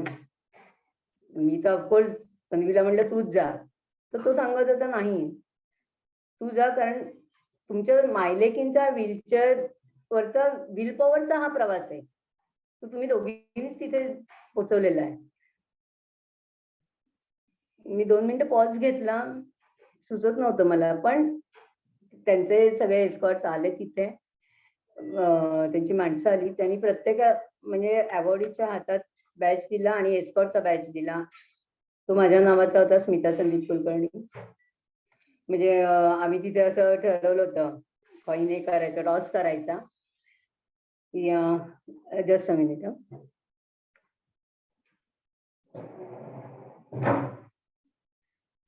सॉरी. की कोणी पुढे जायचं तो प्रश्नच मिटला होता. पण त्या दिवशी रिहर्सल केल्यामुळे आमचं दडबड खूप कमी झालं होतं की दुसऱ्या दिवशी आपल्याला इथेच यायच्या. मनाली सुद्धा खुश होती. पण पुन्हा पण आणि परंतु दुसऱ्या दिवशी सकाळपासून दुपारचा प्रोग्राम होता. सकाळी मनालीला थोडासा फिअर आला, व्हॉमिटिंग चालू झालं, फिट चालू झाल्या. मलाही स्वतः ते बिकॉज ऑफ टेन्शन म्हणा किंवा I don't know change of क्लायमेटमुळे. पण ती खुश होती एकंदरीत, कारण हे आपल्याला घ्यायचंय, अनुभवायचंय, हा सगळा आनंद तिच्या चेहऱ्यावर होता. पण आतनं कुठेतरी ती फिजिकली दमली होती. पण तिला आम्ही पूर्ण दिवस विश्रांती दिली. तिचे काका मामा सगळे फोनवरनं तिच्याशी बोलले. मग ती खुश झाली, विश्रांती घेतली आणि आम्ही राष्ट्रपती पदक घ्यायला सज्ज झालो. मोठ्या हॉलमध्ये आलो. मीन टाइम तिची तिथे लडाख, आंध्र प्रदेश, गुजरात, उत्तर प्रदेश सगळ्या ठिकाणाहून जे अवॉर्डी आले होते त्यांच्याशी ओळख झाली होती. लडाख मधल्या ज्या मुली होत्या त्यांच्याबरोबर हिने त्यांच्या भाषेतली 2-3 वाक्याच्या कविता पण तिने पाठ केल्या होत्या आणि छान त्यांचं ट्युनिंग जमलं होतं. त्या पण तिथे दिसल्यावर तिने अजून खुश झाली. आणि जेव्हा ऍक्च्युअल प्रोग्राम चालू झाला आणि राष्ट्रपतीजींचे आगमन झालं, म्हणजे क्षणभर असं म्हणजे काही समजतच नव्हतं की एक्झॅक्टली आपल्याला आता इथे खरोखर जायचंय, म्हणजे राष्ट्रपतींसमोर जायचंय. कारण हा माणूस फक्त म्हणजे असा दिव्यत्वाची येथे प्रचिती म्हणतात तसंच होतं समोर. आणि मनाली आणि मी म्हटलं तसं त्या लडाखच्या मुलींची ओळख झाली होती. त्या लडाखच्या मुलींनी एक गीत सादर केलं, त्यांच्याबरोबर ही पुटपुटत होती, छान टाळ्या वगैरे वाजवत होती आणि समोर माझ्या बाजूला गोव्याचे कॅबिनेट होते. आणि माझा स्वतःवर विश्वास नव्हता की ठाण्याच्या खरोखर एका गल्लीतली स्मिता लेले आज दिल्लीला राष्ट्रपती पुरस्कार घेण्यासाठी मुलीबरोबर इथे आली आहे आणि एवढं कॉन्व्हर्सेशन एवढं या लोकांशी करू शकतेय. पण होतं, फॅक्ट होती ती. आणि 2 सेकंदात मनूचा चेहरा पुन्हा हे झाला होता. राष्ट्रपती असे समोर बसले होते आणि कलामजींचं आणि तिचं जे आय टू आय कॉन्टॅक्ट चालू होतं, ती हसत होती, हे करत होती. माझं धाबदड आणलं होतं. म्हटलं अरे बापरे. मनाली म्हटलं शांत बस, पण ती पट्टी ऐकते कुठे. आणि त्यांच्या बाजूलाच मीरा कुमार होत्या, शुभलक्ष्मी अय्यर होत्या. त्याही सुद्धा त्यांचा हा मुकसंवाद न्याहाळत होत्या सगळ्या. म्हणलं आता आपलं काय खरं नाही असं मी म्हणतेय. आणि तेवढ्यात मनालीचं नाव पुकारलं गेलं. मनालीची संक्षिप्त माहिती दिली आणि विचारवरनं घेऊन तिला मी तिथपर्यंत गेले. ताबडतोब त्यांचे सगळे एस्कॉर्ट, त्यांचे जे सिक्युरिटीवाले सगळे होते ते पण आले समोर. वरती गेलो रॅम्पवरनं, स्टेजवर गेलो. 2 मिनिटं समोर हॉलवर नजर टाकली अशी अख्खा हॉल माझ्या मनालीसाठी उभा होता. स्टँडिंग ओवेशन होतं. फोटोग्राफर्सची सगळी समोर जंत्री होती. म्हणजे तो प्रसंग कधीच नाही विसरणार, असा विसरूच शकणार नाही असा तो प्रसंग आजही तेवढ्याच नवीन यांनी आठवत राहतो जेव्हा मागे वळून बघतो तेव्हा. आणि ते सगळं झालं म्हणजे राष्ट्रपतींनी तेव्हा तिच्या परिसस्पर्श लाभला, मी जसं पुस्तकात म्हटलंय पुढे. तिला आशीर्वाद देताना तिच्या मस्तकावर हात ठेवून त्यांनी उद्गार काढले, आज साऱ्या देशाला तुझा अभिमान आहे. तुझ्या मातापितांनी तुला उत्कृष्ट घडविले आहे. हे उद्गार जेव्हा या महान व्यक्तीच्या मुखातून ऐकले, जणू तेव्हा आई म्हणून सारे जग जिंकण्याचा आनंद झाला. जणू आजवरच्या साऱ्या कष्टांचे सार्थक झाल्याचा मला प्रत्यय आला. आदरणीय राष्ट्रपतींचा परिसस्पर्श लाभलेली माझी मनाली आज अजिंक्य तारकाच झाली होती. आमच्यासाठी हे सोनेरी क्षण हसत हसत आले होते. Excuse me.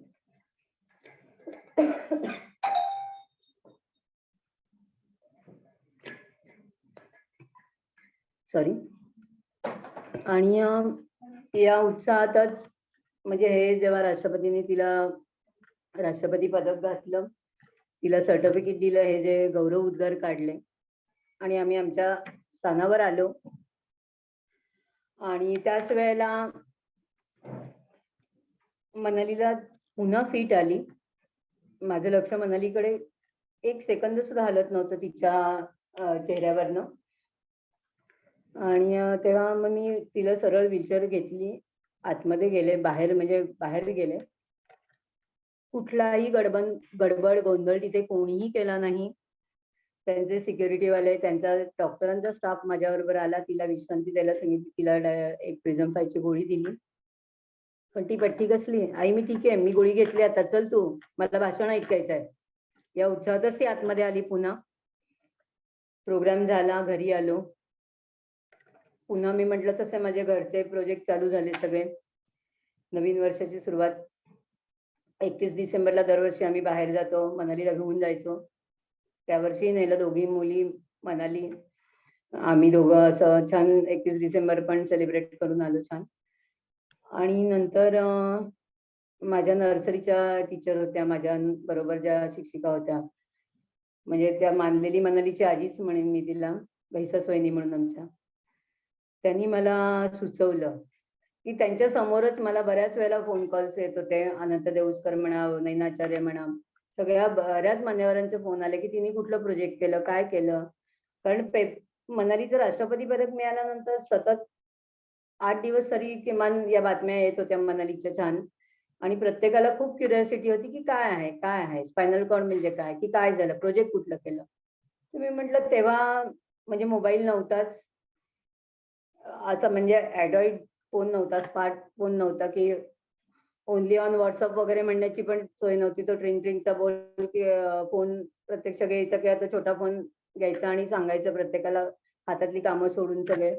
हे असं करण्यापेक्षा मी म्हटलं, त्या मला म्हणाल्या तुझ्या सगळा डाटा तयार आहे मनालीचा, म्हणजे तू माझ्या बालपणापासून ते मनालीचा आता राष्ट्रपती पदकापर्यंत सगळा प्रवास तू लिहून काढायचा प्रयत्न कर. मी म्हटलं तसं मी कॉलेजमध्ये असताना खूप पुस्तकं वाचली होती. त्याच्यापैकी एक योगिनी जोगळेकरांचं पुस्तक होतं, त्यांच्या स्पेशल मुलावर लिहिलेलं. ते माझ्या डोक्यात आलं. नंतर मीन प्रोजेक्टच्या वेळेला मला निराळा सत्यनारायणचं एक पूर्ण अपूर्ण पुस्तक मी वाचून संपवलं होतं. म्हणजे त्या 2 पुस्तकांचे विषय असे डोक्यात होते माझ्या. म्हटलं ठीक आहे, प्रयत्न तर करूया आणि कामाला लागले. आणि मगाशी मी म्हटलं तसं की क्लारा झेटकिननी 1908 साली त्यांची रुजवात केली. तिची ओळख करून द्यायची आणि म्हणजे माझ्यातल्या तिची आणि माझ्या मनालीची ओळख करायची सुरुवात मी, तिची कहाणीच वेगळी या रूपाने 2008 साली मी ते पुस्तक 2007 साली पुस्तक संपून झालं, बीजारोपण त्याचं झालं आणि 2008 ला त्याचं पहिलं प्रकाशन दीप प्रकाशनच्या हस्ते झालं. आणि त्याच्यानंतर पुस्तकाला मानाचे सन्मान मिळाले. जसं मॅडमने सांगितलं तसं खूप 10-12 मानाचे पुरस्कार. त्याच वेळा मीडियावर असलेल्या आमच्या म्हणजे इलेक्ट्रॉनिक मीडिया म्हणा, प्रेस मीडियावर असलेल्या मुलाखती म्हणा, सत्कार म्हणा, हे सगळं चालू होतं. आणि त्याच्यानंतर ज्या दिवशी म्हणजे प्रकाशनाच्या दिवशी, पुस्तक प्रकाशनाच्या दिवशी मराठी ग्रंथ संग्रहालयामध्ये 500 पैकी जेव्हा 200-250 कॉपी हातोहात लोकांनी घेतल्या, तेव्हा ज्या माझ्या मैत्रिणींनी शिल्पा सरपोतदार, तिने माझं दीप प्रकाशन तर्फे माझ्या पुस्तकाचं प्रकाशन केलं होतं. ऑफकोर्स पुस्तक प्रकाशन करायला 1 वर्ष लागलं, लिहायला 4 महिन्यात लिहिलं होतं मी सगळं शेड्यूल सांभाळत. आणि नंतर ती म्हणाली, तिचं सगळं पॉलिटिक्स मधलं आवड, तिच्या मिस्टरांचं आजारपण, सासूबाईंचं आजारपण या याच्यात, आणि त्यांची जी दीपप्रकाशन होतं ते बंद होणार होतं. तिने शेवटचं पुस्तक माझं घेतलं होतं शिल्पाने. पण ती म्हणाली मी तुला ठाण्यातली छान टीम देते, तू पुढे आवृत्त्या काढ, थांबू नकोस. कारण आज तुझं नाणं खणखणीत ठरलेलं आहे. आज तुझं लेखन, तुझं प्रकाशन म्हणजे मनालीची जिद्द ही सगळी खरोखर वाखवण्याजोगी आणि त्याला प्रतिसाद छान मिळतोय. तर मी तुला टीम देते, पुढचं प्रकाशन तू घे. मग तिथेच आमचा मनाली प्रकाशनची सुरुवात झाली खऱ्या अर्थाने. कारण तेव्हा सुद्धा मी म्हटलं तसं नकारातनं होकार मिळवायचे प्रयत्न करायचे. मी चांगल्या नामांकित प्रकाशकांना भेटले होते, पण समाव काहीतरी विषय क्लॅशेस होत होते किंवा नाही, म्हणजे नामांकित प्रकाशक सुद्धा जेव्हा साशंक झाले की हा विषय कुठपर्यंत चालेल, आपल्याला त्याच्यातनं काय म्हणजे profit loss I don't no. पण त्यांच्याकडनं जेव्हा नकार मिळाला तेव्हा ठामपणे मनाली प्रकाशनाची मुहूर्तमेढ झाली. आणि आज सांगायला आनंद होतोय की आज मनाली प्रकाशन हे 21व्या आवृत्तीपर्यंत पोहोचलंय मराठी भाषेत. लोकाग्रहासह त्याच्या इंग्रजी 2 ते 3 आवृत्त्या झाल्या आणि इंग्रजीचं जे ट्रान्सलेशन होतं ते माझ्या धाकट्या संगीतानी केलं. तिची 12वीची परीक्षा झाली आणि तिने ते पुस्तक हातात घेतलं करायला. आणि आज त्याच्या पण 2 ते 3 आवृत्त्या झाल्या. आणि पुन्हा एकदा जेव्हा आम्ही प्रकाशनाच्या वाटेवर आहोत तेव्हा लोकांकडनं पुन्हा डिमांड आली, गुजराती में भी कर लो, गुजराती हम ट्रान्सलेट करते. तेव्हा मीना मॅडम म्हणून होत्या, त्यांनी छान गुजरातीचं ट्रान्सलेशन करून दिलं. आज गुजरातीच्याही 2 आवृत्ती आमच्या बाजारात आहेत. आता म्हणजे मनाली प्रकाशन हे छान प्रकाशातच आलं होतं, कारण मीनटाईम माझ्याकडे 3 काव्यसंग्रह, 3 पुस्तकं मी प्रकाशित मनाली प्रकाशनाच्या अंडर प्रकाशित करून दिली होती. आणि आता लेटेस्ट कोविडच्या नंतर आलेलं पुस्तक म्हणजे ते सुद्धा पुस्तक असं आलं कोविडच्या पिरियडमध्ये. एक छोटंसं मी लोकसत्ताला आर्टिकल दिलं होतं, लोकसत्तानी दिलं मागवलं होतं तेव्हा, ती सध्या काय करते. म्हणजे संपूर्ण कोविडचा पिरियड चालू होता, बंद होता आणि त्याच्यात या मुलांना सर्व्हाइव्ह करणं, या मुलांचे म्हणजे आज मनालीची एका बाजूने मी म्हटलं तसं एक किडनी फेल्युअर आहे, स्टोमा बॅग्स आहेत, फिट्स येत आहेत. तर यावेळी कोविडच्या त्या संपूर्ण वातावरणात या मुलांना कसं सांभाळायचं. ऑफकोर्स मी डॉक्टर टीमच्या सगळ्या तिच्या डेंटिस्ट पासून ते सगळ्या डॉक्टरपर्यंतचे ऋणनिर्देश पुस्तकात दिलेच आहे. मीन टाईम आमच्या शोभा मॅडम, संजीवनी लेले, धनंजय वगैरे अशी सगळी मंडळी जी मला लागली, अभिषेक, ही मंडळी मला लाभली. त्याच याच्यात मनालीने मी म्हटलं तसं कोविडच्या याच्यात सुद्धा घरातनं तिने एक LIC कडनं आम्हाला झूम इंटरव्ह्यू घ्यायची विनंती आली, कारण LICचे जाधव सर आहेत, ते म्हणाले की आमची माणसं जी म्हणजे आमची टीम आहे ती खूप डिप्रेस झालेली आहे, कोणाची टार्गेट्स अचीव्ह होत नाहीत. अशा याच्यात ही इन्स्पिरेशन मोटिवेशन जी कहाणी आहे ती आम्हाला लोकांपर्यंत पोहोचवायची आहे. तर तुम्ही काय करू शकाल, तुम्ही देऊ शकाल का, आमच्यासाठी कराल का. कारण ऑलरेडी 10 वर्षापूर्वी मग मला आठवलं LICच्या लोकांनी आमचा इंटरव्ह्यू घेतला होता, तेव्हा त्यांनी 101 पुस्तकांची मागणी केली होती, दिली होती आम्ही त्यांना. म्हणजे हसत खेळत त्या लोकांनी घेतली होती, कुठलाही किंतु परंतु न ठेवता मनात. आणि अशा प्रकारे जेव्हा LIC काय ठाणे जनता सहकारी बँक यांच्याकडनं जेव्हा आम्हाला पुस्तकांसाठी मागणी आली तेव्हा हा वितरण हा भाग समोर आला. म्हणजे लेखन, प्रकाशन आणि वितरण. तर वितरण पुस्तक लिहिताना नक्कीच माझा हेतू नव्हता की पुढे एवढं आपण प्रकाशन करायचं, वितरण करायचं वगैरे. पण जेव्हा मला क्लिक झालं, मला आणि संदीपला, की आज मनाली सारख्या मतिमंद मुलांना, मतिमंद ती गतिमंद आहे म्हणजे हे तिने प्रूव्ह केलंय, पण तरी जे सर्टिफिकेट येतं she is a mentally retarded child, या मुलांना नोकरीसाठी सगळे दरवाजे बंद असतात. अशा वेळी काय करणार आम्ही. कारण अर्धी बुद्धी तर त्यांची चालते, पूर्ण मतिमंद नसतात आणि पूर्ण बुद्धिवान पण नसतात, पूर्ण एखादा जॉब ती करू शकेल अशी पण तिची कंडिशन नसते. अशा वेळी करायचं काय. मग जेव्हा पुस्तक प्रकाशन झालं, पुस्तक विक्रीसाठी वितरण हा भाग आला,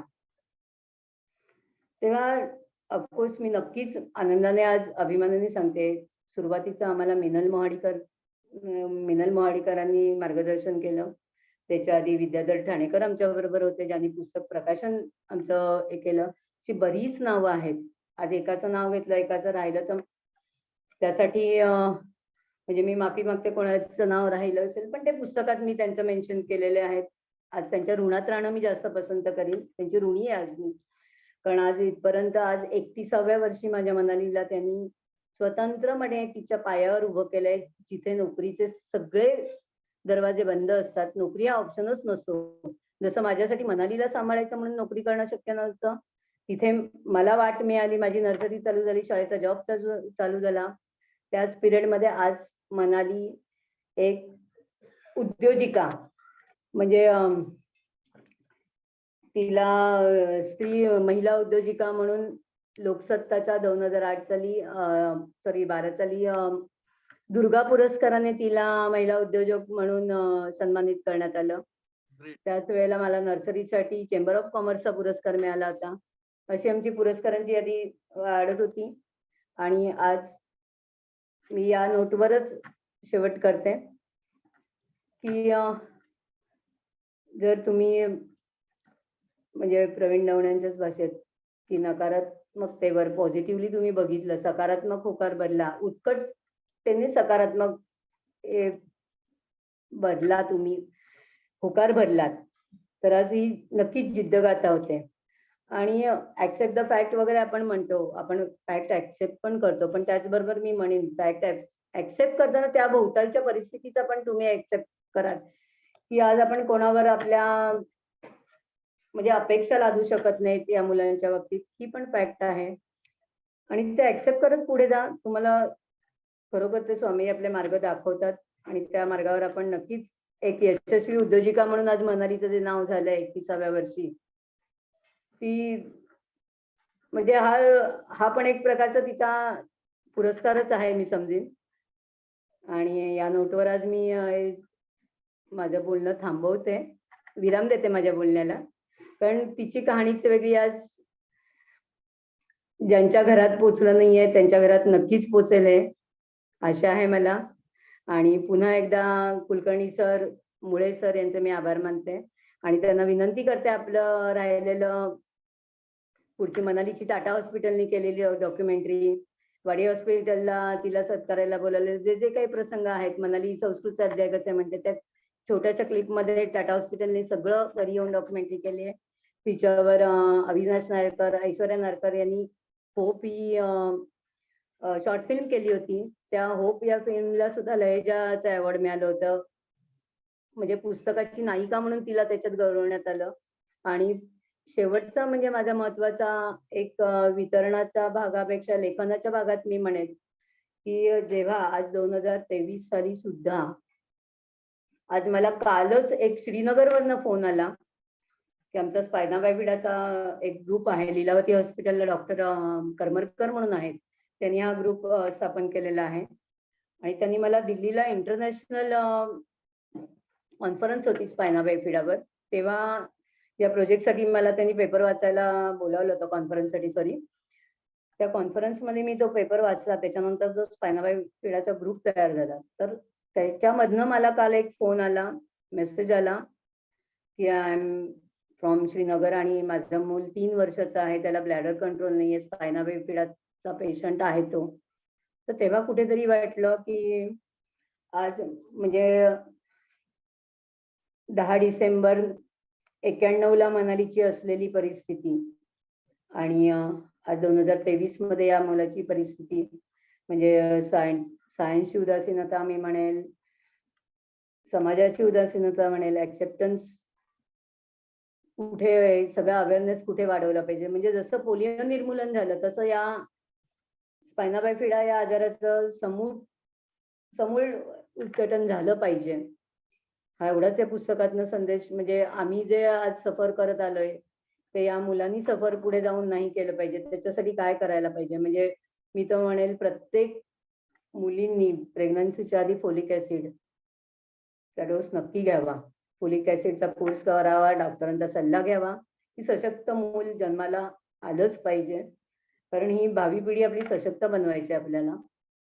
आणि त्याच्यातून जर अशी मुलं जन्माला आलीच तर त्यांना पॉझिटिव्हली कसं ऍक्सेप्ट कराल आणि पुढे न्याल, because they are differently able, they are not disable. त्यांना संधी द्या, ते सोनच करणार. धन्यवाद सर, आपण डॉक्युमेंटरी दाखवू शकता. धन्यवाद मॅडम. कोण तुमच्या मुलीला डिसेबल म्हणेल?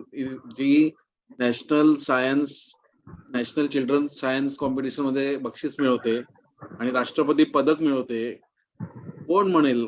मॅडम, तुमचा प्रवास, मुलीचा प्रवास हा खरंच हॅट्स ऑफ. आणि हा आता मंच खुला करत आहे की ज्यांना कोणाला काही विचारायचं असेल, बोलायचं असेल तर बोलू शकता.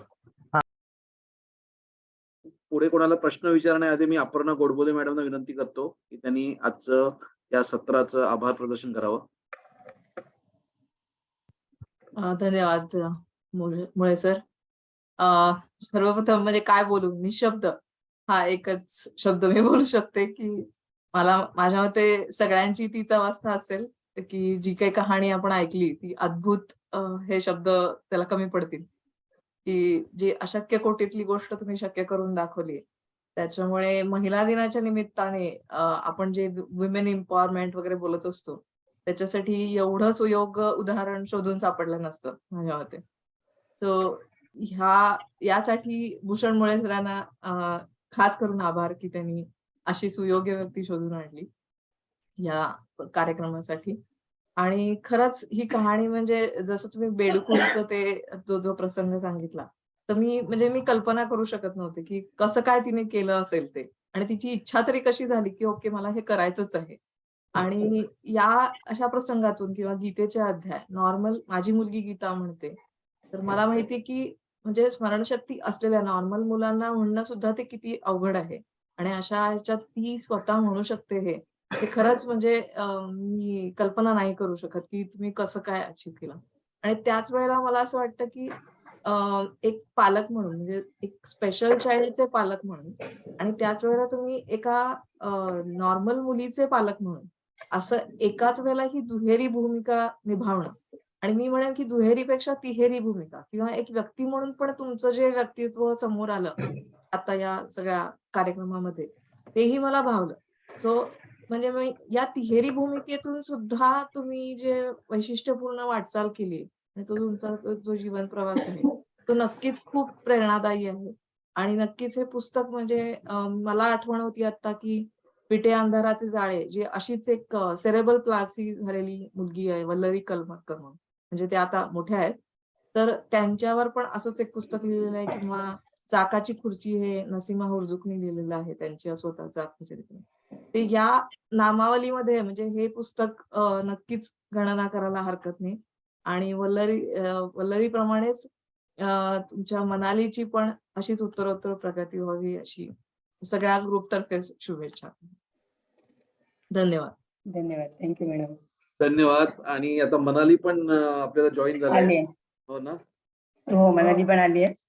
मनाली वेलकम. मनाली नमस्कार ऐका. मनाली. नमस्कार. नमस्कार. नमस्कार.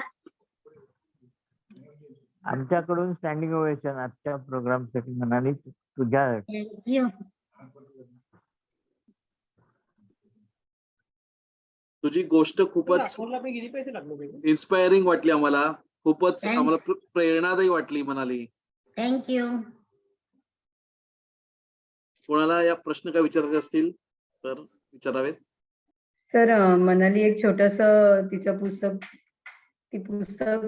क्रेडिट तिचं लोकांपर्यंत कसं पोहोचवते ती 2 मिनिटाची झलक मनाली दाखवते तुम्हाला. नमस्कार. हे माझं पुस्तक आहे. माझ्या आईने माझ्यावर लिहिलंय. तिची कहाणीच वेगळी. हे माझ्या बक्षिसांचं कपाट आहे. मला 51 बक्षिसं मिळाली आणि मोठा पुरस्कार डॉक्टर APJ अब्दुल कलाम यांच्या हस्ते राष्ट्रपती अवॉर्ड मिळालाय. मी मनाली संदीप कुलकर्णी. मी ठाण्याच्या धर्मवीर आनंद दिघे चित्तचाळीस आठवडी येते. आता लोटली क्लब सेंटर म्हणून आहे, तिथे जाते मी. आणि मी एक सायन्स प्रोजेक्ट केला होता पाणी शुद्ध करण्याच्या पारंपरिक पद्धती.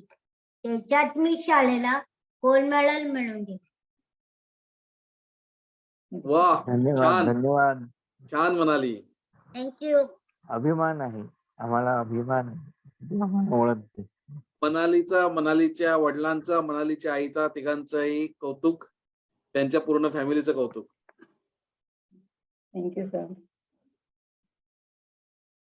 इथे या पुस्तकाबद्दल आणि एकंदरीत प्रवासाबद्दल मी काही जणांशी बोलत होतो तेव्हा सगळ्यांना याचं पण तुमच्या या दोघांच्या डिसिजनचा कौतुक वाटलं की तुम्ही दुसरं इश्यू घेण्याचं ठरवलं आणि तुम्ही त्याला दोघींचं मेन बॉन्डिंग जे केलं ते त्याच्याबद्दल लोकांना खूप कौतुक आहे. दोन बहिणींचं. हो, एक सौगंध आणि एक मनाली सारखं स्पेशल मूल वाढवणं, दोघींना घडवणं खरोखर तारेवरची कसरत होती. आणि त्यासाठी मी स्वतः डॉक्टर आनंद नाडकर्णी IPH ला स्वतः काउन्सिलिंगचा कोर्स केला त्यांना समजून घेण्यासाठी रादर. आणि आज काउन्सिलर म्हणून सुद्धा मी जेव्हा पॅरेंट समोर येते म्हणजे या मुलांच्या पालकांसमोर, तेव्हा पण मी त्यांना तेच सांगते की आहे ती परिस्थिती तुम्हाला नाकारून चालणार नाहीये, पण त्याच्यातनं काहीतरी पॉझिटिव्ह तुम्हाला शोधलं पाहिजे. आणि प्रत्येक मुलाच्या सुप्त गुण असतातच हो. नॉट नेसेसरी आज प्रत्येकाला 100% वगैरे रिझल्ट आले पाहिजेत, 90%, 92% मिळालेच पाहिजेत, प्रत्येक मुले डॉक्टर इंजिनियर झालं पाहिजे असं नाहीये ना. आज त्यांची जी बुद्धिमत्ता आहे, जर मी तेच म्हणते आज मनाली सारखी जर 50% बुद्धिमत्ता असलेली मुलं जर आज इथपर्यंत जाऊ शकतात, देन वाय नॉट युअर किड. म्हणजे ह्या नॉर्मल माणसांना सुद्धा संदेश जातोच नक्की. आणि तुम्ही म्हणाल तसं वल्लरीच्या वडिलांनी पण मला स्वतः फोन केला होता मग जेव्हा तिचं पिठे अंधाराचं सॉरी ते पुस्तक प्रकाशित झालं होतं तेव्हा, आणि मनालीचं पुस्तक त्यांना मी जेव्हा मिळालं होतं तेव्हा त्यांनी स्वतःहून ते मला अप्रोच झाले होते. आणि तेव्हा त्यांचं पण तेच म्हणणं होतं, आज 100% बुद्धिमान असलेली मुलं सुद्धा जिथे डिप्रेशन मध्ये जातात, तिथे जर आज स्लो लर्नर मुलं आज एवढं काही करू शकतात, आज खरंच म्हणजे ते तो सन्मान जो आहे तो वाखाणण्याजोगाच असतो या मुलांचा. तिथे 100% ही मुलं त्या मुलांच्या पेक्षा, बुद्धिमान मुलांच्या पेक्षा पुढे गेलेली असतात. हो खरंच. आणि मेन मला मनालीचं काय आवडलं की तिचा धीटपणा आणि म्हणजे ती ज्या पॉझिटिव्हली बघते तो सगळा पॉझिटिव्हनेस हा तुमच्या दोघांकडनं आलेला आहे तिच्याकडे. आणि ती जी निर्भीडपणे ती कॅमेराला फेस करते आणि काही तिला म्हणजे त्या जराही ती लाजत नाही. मला खरंच कौतुक वाटतंय मनाली. आणि नक्कीच संदीप आणि तुमचं यात नक्कीच तिला घडवण्यात खूप मोठा वाटा आहे. मी म्हटलं तसं मगाशी की मनालीचे बाबा, अख्खं कुटुंब रादर, त्यांच्या हे सगळं म्हणजे मनालीच्या जिद्दीचा जेवढा सन्मान आहे तेवढाच हा सन्मान मनालीच्या बाबांचा पण होतो. कारण त्यांच्या सपोर्ट शिवाय आम्ही पुढे गेलोच नसतो. त्याच्यामुळे आज एका म्हणजे आनंद नाडकर्णी सरांनी सुद्धा मला जेव्हा पुस्तकाला अभिप्राय दिला तेव्हा म्हटलं की आज छकुलीला तुम्ही तुमच्या छकुलीला जेव्हा वाढवताय तेव्हा ती छकुलीच खऱ्या अर्थाने एक सुदृढ कुटुंब तयार करते. ते कुटुंबाचं जे बॉन्डिंग असतं तुमचं ते आज नक्कीच तयार झालेलं आहे. आणि अशी उदाहरणं आज विभक्त कुटुंबामध्ये फार कमी मिळतात. म्हणजे विभक्त कुटुंब आणि एकत्र कुटुंब, जॉईंट फॅमिली हा सुद्धा इथे एक खूप मोठा चर्चेचा मुद्दा ठरू शकतो की जेव्हा जॉईंट फॅमिली असते तेव्हा अशी मुलं कशी ऍक्सेप्ट केली जातात, किंवा विभक्त कुटुंबात सुद्धा नवरा बायकोंचे जे संघर्ष पुढे निर्माण होतात मुलांवरनं, हा सुद्धा एक मोठा विषय ठरू शकेल पुढे जाऊन. तिथे हो, ते बरोबर मनालीच्या आहे. बाबांनी, आजी आजोबांनी तिच्या जो केलेला सपोर्ट, किंवा माझी आई म्हणजे आमच्या फॅमिलीतली लेल्यांकडची माणसं, कुलकर्ण्यांकडची सगळे माझी मित्र मैत्रिणी, जो कॉलेजचा आमचा ग्रुप अजूनही छान ऍक्टिव्ह आहे, शाळेचा ग्रुप, हे सगळे व्हॉट्सअपमुळे आम्ही नो डाऊट एकत्र आलो सगळे. आणि अजूनही 4-5 वर्ष झाले आम्ही ऍक्टिव्ह एकमेकांना सपोर्ट करतोय. ही सपोर्ट सिस्टीम जर तुमची स्ट्रॉंग असेल तर तुम्ही म्हणजे 31 वर्षाचा हा कालावधी आम्हाला पण छोटा वाटतोय आज. नक्कीच. खरंय.